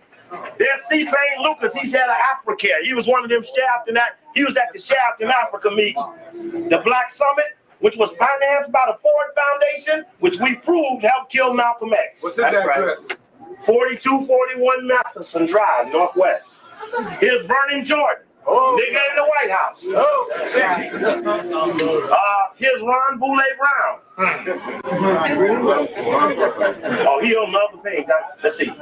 Yeah, he's on the B's. He's on a page before this. Not the brother doxing everybody. This is before they knew of doxing. My brother Steve Coakley on here doxing all the Boule members, giving them their address and everything. I don't blame him. But listen, this is very, very important. This is very, very important. These people are placed strategically all over America, and they are there to make sure that the masses are below at the bottom, that they don't ever succeed, they never surpass them, or even get to the secrets and everything of what's really going on. That's what this is all about. And they will get on here and act to us like, oh no, it's not that big of a deal. We're just in this fraternity or sorority. It's da-da-da-da. But no, they have a job to do. They absolutely have a job to do. Don't ever forget that. They absolutely have a job to do. And they're doing their job flawlessly. Gypsy Hustle, thank you for the super chat. Vu in the show Snowfall, the guy that D-Ray played, stole Franklin's money and went to Monrovia, California, but pretended he went to Monrovia, Liberia. Yes, I remember that. I never even put those two and two together, though, until you just said it.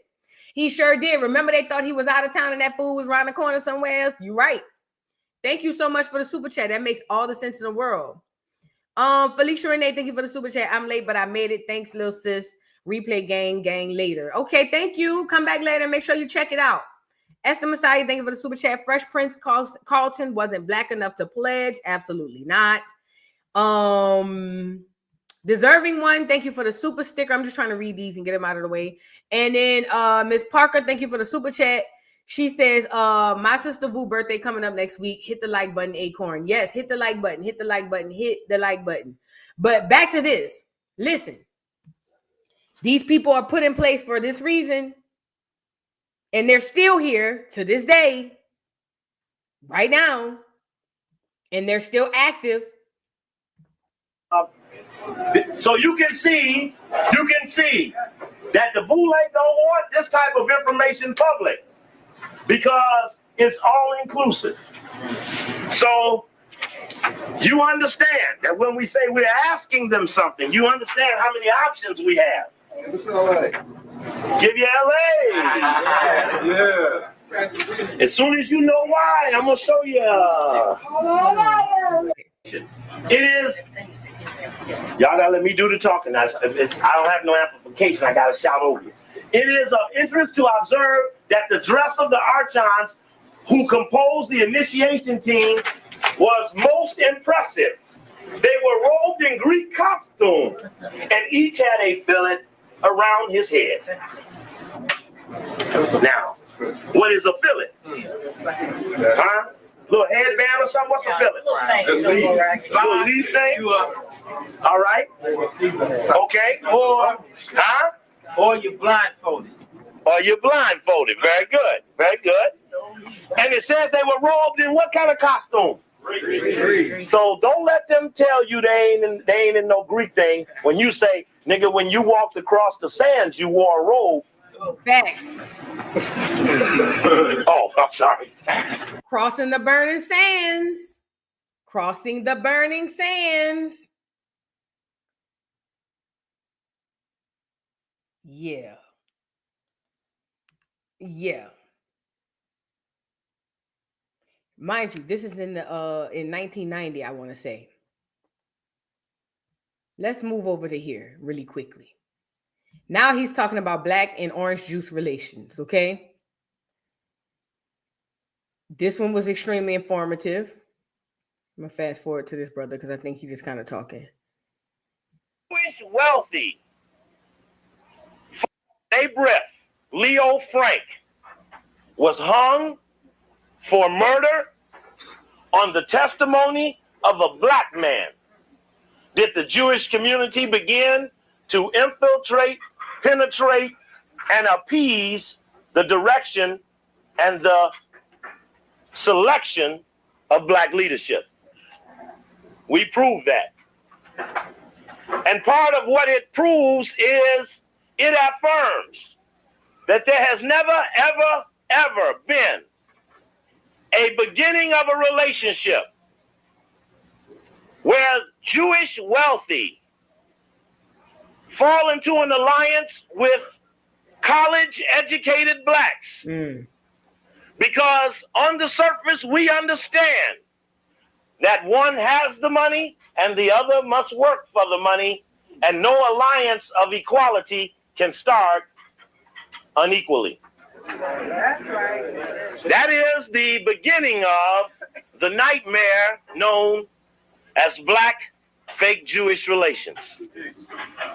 Because it's more than just how we relate, but it's who we claim we are while we're relating. That's as important as what they claim they do or have done for us for so long, as you constantly hear them say Cheney, Goodwin, and Schmudwin or somebody. And then right over again, 3 names. One of them was black. All 3 of them were stupid. They knew they were not supposed to leave the group. If you want to see a visual of this black and orange juice relation, always go and look up Mike in the civil rights movement. Every single photo you will see will have one of them people around him. Every single one. Now, we all know his ghostwriter was an orange juice person. This is what we know. That was his so-called friend and ghostwriter. Yes, Mike had a ghostwriter for the ones who weren't here for that Educational Friday. And his ghostwriter was one of the orange juice people. Okay? If you ever look at all of the major events, especially when it surrounds black people, you'll always see one of them there. You always see it. Hell, you could get Meatball on here. You see what I'm saying? They're always there because they're secretly behind the scenes pulling the strings. They need a black face to basically do whatever it is they're trying to do. But they're secretly behind the scenes pulling the strings. And this is what I'm telling y'all. This is why I say it's a lot of us that are basically betraying us, and they are the reason why we're where we are. We're being played. We've been played. Yeah, they own it. They founded it. All of that. They just put a so-called black face on it. They own the NAACP. Every single thing we've ever had in Black America for any of our so-called rights or fights, them people right there. Now take that information and do with it as you please. But this is what he's talking about with the relationship between them and them. You feel what I'm saying? But you know how them white guys are. They believe that confronted with another white guy, they're all right. But that was not necessarily so. And so we understand that since the time of 1915, Jewish philanthropy, led by Julius Rosenwald, who was a part of the founding of Sears and Roebuck's. Y'all got the cards in your pocket. I seen them. I seen you at Sears. I got pictures.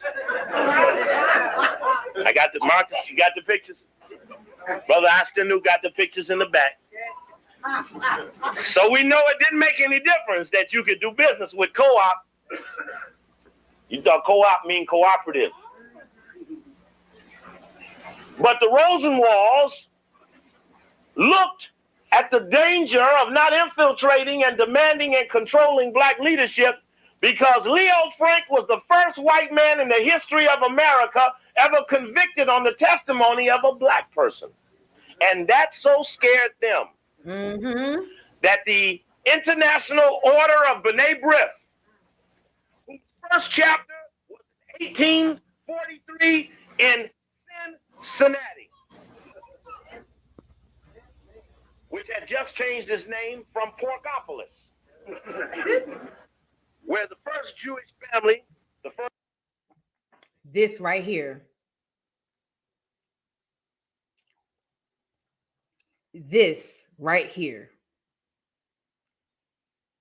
when I seen black people going crazy about that t-shirt he wore, number one, the first question I had was, why do you care? Number one. Number two, I'm paying deeper attention to what's really happening and what's really going on. And I second this comment right here. I know a lot of people will say, but no, I don't know. I'm just telling you, when you know better, you understand this comment right here. Thank you for saying that, Natalie. Thank you. Because, yes, Natalia, I'm sorry. Thank you. He know what he's doing. And those who understand what's going on know what he's doing too. first family ever in the history of America. Hell, think of Leo Cohen. Leo Cohen, the one who went on the Breakfast Club and said that he going to continue to sell this stuff to the community because he got a family to feed. He understood how detrimental it was, but he got a family to feed. Remember that? On a pork product and sold it as food. Prior to that, it was for soap, lime, and other nasty jobs before they found people would eat it. So the International Order of B'nai B'rith was involved in the Civil War. That's right. It made a note of assuring that the rabbis gave the rabbinical ruling that justified slavery using the Bible. You will not find any overt Jewish declaration against slavery in any document available in his story, because he had no position against slavery. And if you read him carefully, he will tell you he had no such position. So we're still looking at when did the black Jewish thing get going and what did you come into it with? Because if you supported what put us in the jam, how you going to show up and get us out?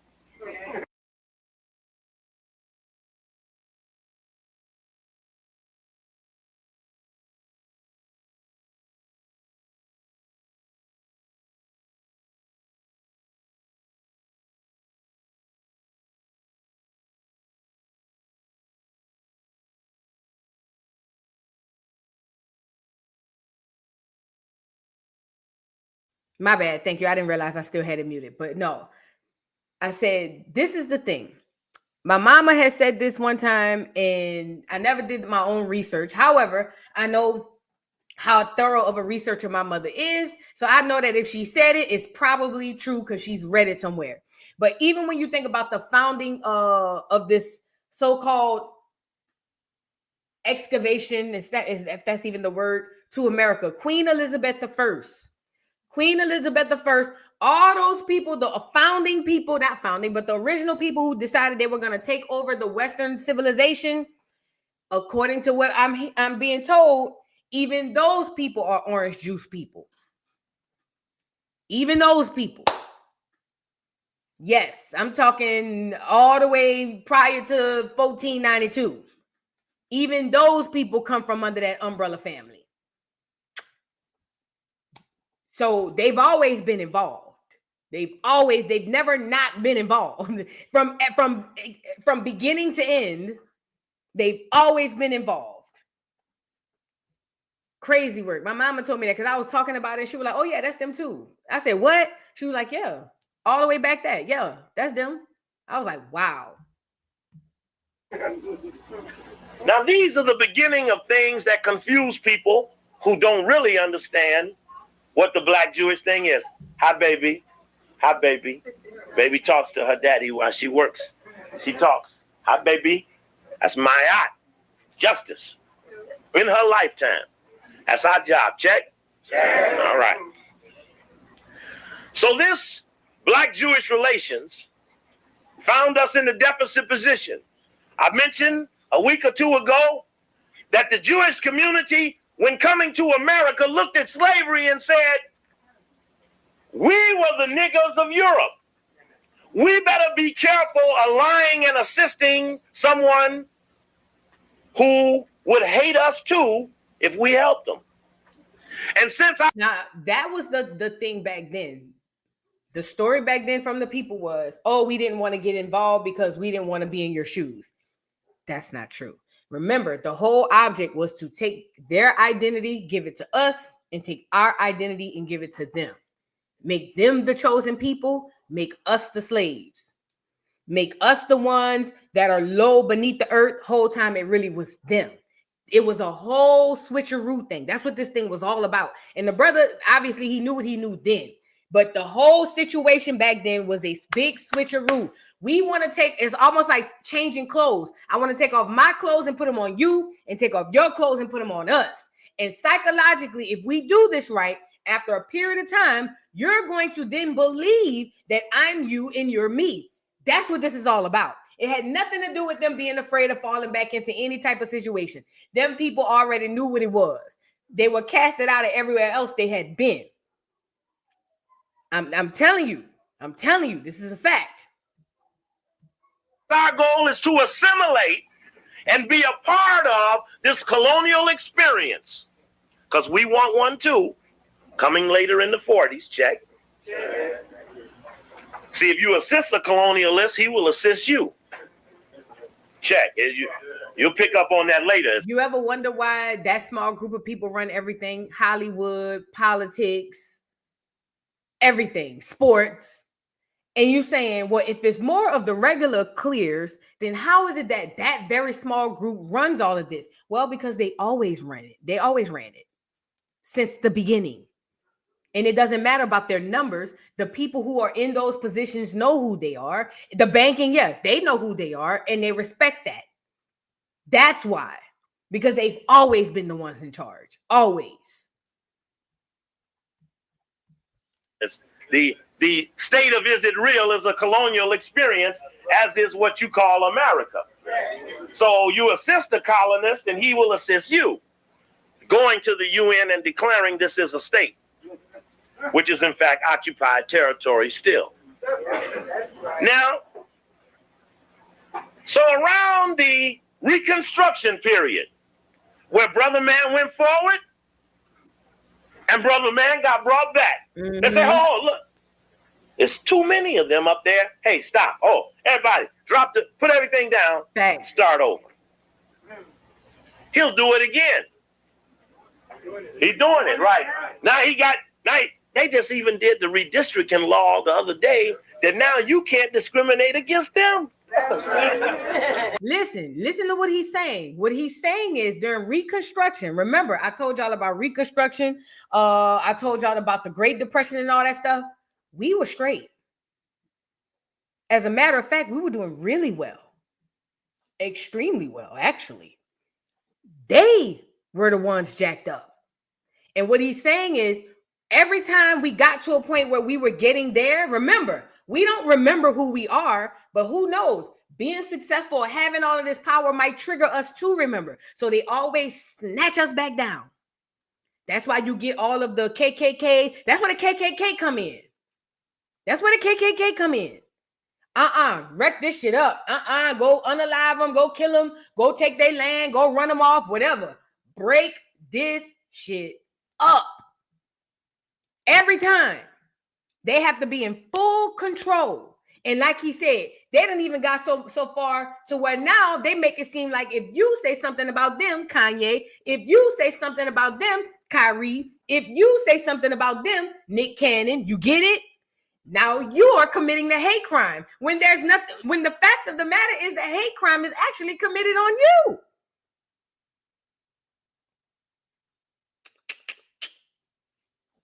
Big money, big time, big facts. They doing it. The white woman in the back of the house getting 10% of the contract, and a white man in the front getting the other 90. That's called minority set aside. Oh man. The gays, a young white boy with his daddy running the world, seeks additional rights. Sign of no support system in the black community. Check. Now, this the fake black Jewish relations. So that during the Reconstruction period, we understand that Jewish wealth, which can be documented in the book Our Crowd by Stephen Bingham, went into the South and facilitated the trading of cotton from the shores of Louisiana and other spots to Britain and to France. So they did not stop the cotton slavery. They, in fact, were the merchants who benefited once it was baled and prepared to be used by other whites in other cave lands without God-blessed resources. Creator-blessed resources. So I'm so glad you said this, abundance and clarity. All the marching and still no laws protecting us, but there's laws protecting everyone else. That's because marching was never designed to work. Never. That didn't come into effect until Mike. Marching, nonviolence, all of this was written, produced, and directed by the orange juice people that was with Mike. It was never designed to work. That's why marching is foolish. That's why Malcolm X thought that the people who were doing it were foolish. Like, what are you doing? This has never worked in the past, and it's never going to work in the future. Are you dumb? This is what Malcolm X was saying when we were over there getting torn away at counters by dogs and stuff and police. Mind you, these were children, but still, it has never worked and was never designed to work. Malcolm has said this on many occasions. Revolution has to happen, and revolution does not happen when you standing side by side holding hands singing "We Shall Overcome." It causes bloodshed. And Malcolm also said the reason I know you're not ready for a revolution because you niggas ain't ready to shed no blood or have your blood shed. He said it. It's all the marching, Million Man March bullshit. You know what it reminds me of? And I don't mean to call nobody out, but I got to say this part. The same thing with the Tariq Nasheed and the FBA thing, having them people go up to D.C. every year marching. For why? Y'all still marching? Why? There are actual actions you could be taking. And y'all still going up there marching with picket signs talking about we want reparations? Somebody out here need to make this make sense. See, when it comes down to a revolution means that blood will be shed. And like Malcolm said, I know y'all ain't ready for the revolution because you niggas is scared to shed blood or get yours shed. You feel me? Let me see if I can find that video. He had me, I was like, he's absolutely right. All that marching and all that stuff, man, that was a bunch of bull. And it was set and designed to be just that. They didn't want you to really, you know what I'm saying? To really get nothing done. That was never the thing. It was never the thing. Let me see. Is it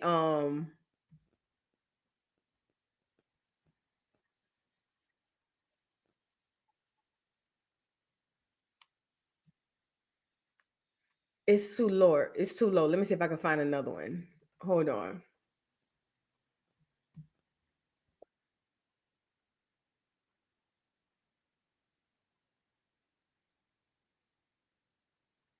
That one got music behind it. Hold on. I'm trying to see something. When he said, y'all ain't ready for no damn revolution, I knew what he meant. I knew exactly what he meant.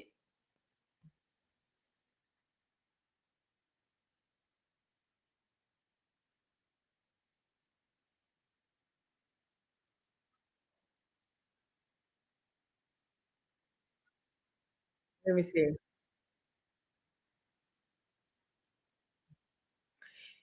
I'm gonna find it. Let me let y'all finish looking at it. Let me let him finish cooking. Subsequent to Reconstruction, where the word was, we cannot include any black man, not even a so-called free man. Around the turn of the 1900s, they began to recognize that they needed a few samples or models to show off to the others the so-called democracy system of the free world. And that involved building and developing a cadre of Negroes who could symbolically represent a class who was exploited, who, based upon information trickery, white knowledge,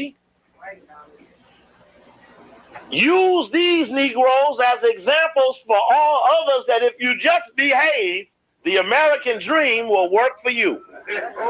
And they began to develop, or this starts the development of the making of the Negro.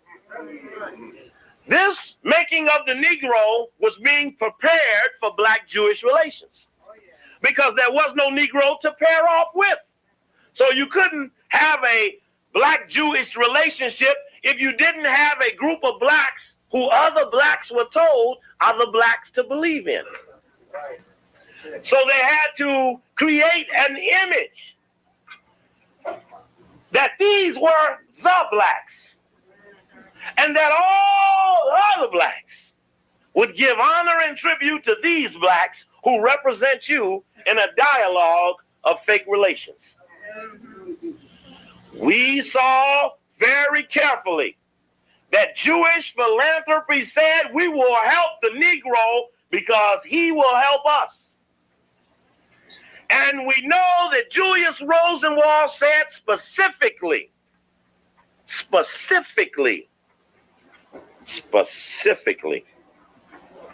Jewish Rosenwald said, by garnering and developing the leadership of the Negro, we will make ourselves useful to the other Anglophiles. You must understand that probably somebody chose cows, somebody chose pigs, somebody else chose niggas. And what leverage will you have with the big white man who had just cleaned out our original brothers who were here before he got here? Keeping all of these things in context, we understand that we have never had any relationship with any whites in this land that have ever resembled equality. We understand that. So in that consideration, any dialogue over what we were we were never starting in the same spot. And so much, will show you many articles and other things with Henry Louis Gates, chump Negro at, where's he at? Harvard. At Harvard.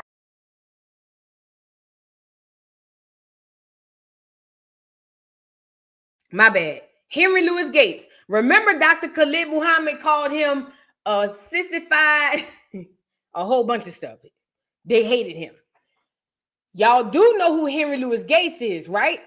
Henry Louis Gates is the dude who's behind, one of the guys behind that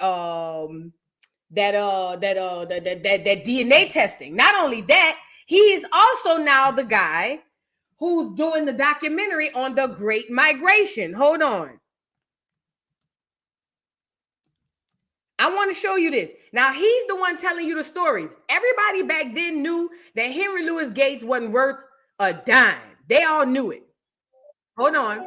But now he's the guy that's going to tell our story about the Great Migration. This was the problem. I probably got through maybe 5 or 10 minutes of it, and I got upset. Because when you understand the real story a whole lot is left out, and that's very upsetting to me. Okay. Here you go. Henry Louis Gates. I want you to see him. As a matter of fact, I'm gonna let the brother talk and say what he about to say about him, because everybody knew he wasn't worth a dime. And then I'm gonna show you who's the one disseminating the information. Look. Harvard and Cornell West. Cornell West is another one. Ain't he married to a clear woman? And so much, will show you many articles and other things with Henry Louis Gates, chump Negro at, where's he at? Harvard, at Harvard and Cornell West. A Negro who has a book out on race relations that says absolutely nothing. But they're going to pay to create him an image, to give him authority to say negative things about Black-Jewish relations. I confronted him in Washington, D.C. recently, where he was lecturing at Howard University and happened to be walking past Crampton Auditorium, and the student said to him, Cornell West is downstairs. And we asked him, what did he think of Steve Coakley? And he said, that Coakley, he talk a lot of stuff. He don't back none of his stuff up, all that old militant dialogue. So they ran right upstairs and got Coakley and brought Coakley downstairs. So Coakley say, hey, you mentioned my name?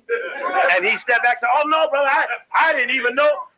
Brother, I didn't have nothing to say about you. I said, okay, brother, I just wanted to make sure that you could have the opportunity to say it right to Coakley. Because let me tell you something. This whole Black and orange juice relations, they're in relation to Black Greek fraternity members. Okay, never forget that.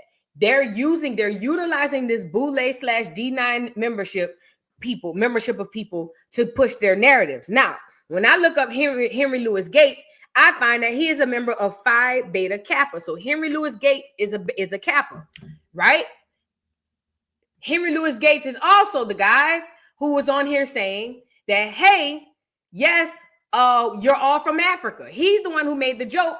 Just make it up. You're making it up anyway. Say Oprah's from the Zulu tribe. Dr. Khalid Muhammad couldn't stand this man. Couldn't stand him. It seemed like everybody from the grassroots had a genuine problem with Cornell West for sure and Henry Louis Gates. Now he's the one over on PBS that's giving us our great migration story, and this is where I have a problem. He talks about Robert Abbott and all these other people and how it was so glorious. They were just giving out these people's giving these people opportunity to come to the North where things were better. But what he was leaving out was Robert Abbott worked with the Clears. He was an agent. An op, and his job was to get as many Negroes up to the top for two reasons. Number one, we need that land down there. Number two, we need them working in these factories. Also, Robert Abbott also became a very rich man for making sure he got as many Blacks up there as he did. Okay, let's really be clear about that. And he lied. He put in all his papers. Oh, it's so much better out here. It's so much opportunity. You guys should come. And anybody who's from the northern area, and north to me is over Virginia. But anybody who's from the northern area, Chicago, New York, Detroit, Philly, they will tell you when they talk to their parents or their elders or whatever, when them folks came up here, they realized not only was it not better, they couldn't even get the jobs and opportunities that your boy Robert told them that they had through the papers. A lot of Black people went into ghettos and projects and all type of stuff.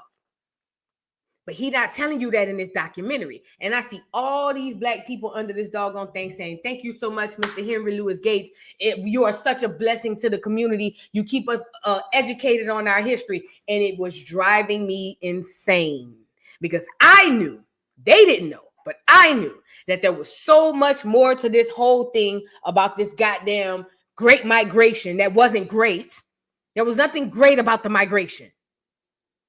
Absolutely nothing great. But he tells it with rose-colored glasses on. Like, oh yeah, the blacks came up and everybody was just like, you know, it brought culture and they got jobs in the steel mills and in the factories, when the whole time most of those black people didn't get those jobs. Most of them didn't. That's why a lot of them resorted to selling drugs and all type of other stuff. And they were moving their whole families up there off of Robert Abbott lies. And then also somebody like him, who's obviously been a coon pie since even before, because everybody got something negative to say about him. Now he's the one in charge of telling you about your history. You get it? Y'all got to be careful. And it's, again, if I hadn't done the independent research, I would have took his documentary at face value too. This ain't to bash nobody, because if I hadn't done the research myself, I would have taken his documentary at face value, like this is the truth. Whole time he's giving you 10%, 15% truth with a whole bunch of rose-colored fairy tale bull crap. The Great Migration. Are you dumb? The Great Migration? You think people joyously want to stop it? Stop it. And that's another thing. I'm glad you mentioned this, Yvonne. Listen, they had so many race riots up north, Philly, Chicago, Detroit. Man, them people was windmilling for their life up there with them clears. It wasn't no better up there. They had so many lynchings that happened where them people had to go out, where blacks had to go out there and start throwing fisticuffs with them clears behind this. But if you let his story tell you, it'll make it seem like, oh, it was just great. Black people just came together. They did cookouts and no. That none of that happened like that. Absolutely none of it. Absolutely none of that happened like that. But this is the guy who's in charge of telling you his story. Yes. That's ridiculous. Yeah, y'all, please. That whole Great Migration thing was a big old farce. And Robert Abbott, whose stepdaddy was a clear man who got his last name Singstacks from the clear orange juice stepdaddy. Oh, they left that part out too. See, they just want to call him Robert Abbott. Yeah. That was his name before his mama went got with this clear man. Oh, yay. And he just so miraculously fell into the riches of this clear man who just so happened to send him over to Europe. You know, they all go over there to study. Go over to Europe, study, come on back. And then he just so happened to be the guy who starts the Chicago Defender. It's all a coincidence. It just so happened. Never mind the fact that his stepdaddy was plugged, because he was a black ass nigga, but his stepdaddy was plugged and his daddy was plugged. Now check that. They don't tell you that part neither. Orange juice. Stop acting crazy. They don't tell you that though. This is all a bunch of cap. All of it. That whole relationship, it's the orange juice people with the Boule or D9 people working together to keep you down. That's what it is. That's literally what it is. It's the orange juice people with our so-called talented 10th% working together to keep us down. That's what it's been since the beginning of time, since they come over here. That's what it's been the whole time. You get it? Because that whole Robert Abbott thing, I was just like, girl, bye. But he, according to what they said, he was a coon pie. And I believe it, because he looked like a coon pie. But with that, I got to get off, y'all, because I got to finish packing and stuff. I got so much stuff to do. And my man on the way. I got to make sure I got all this stuff. I got to make sure I got all this stuff together for tomorrow.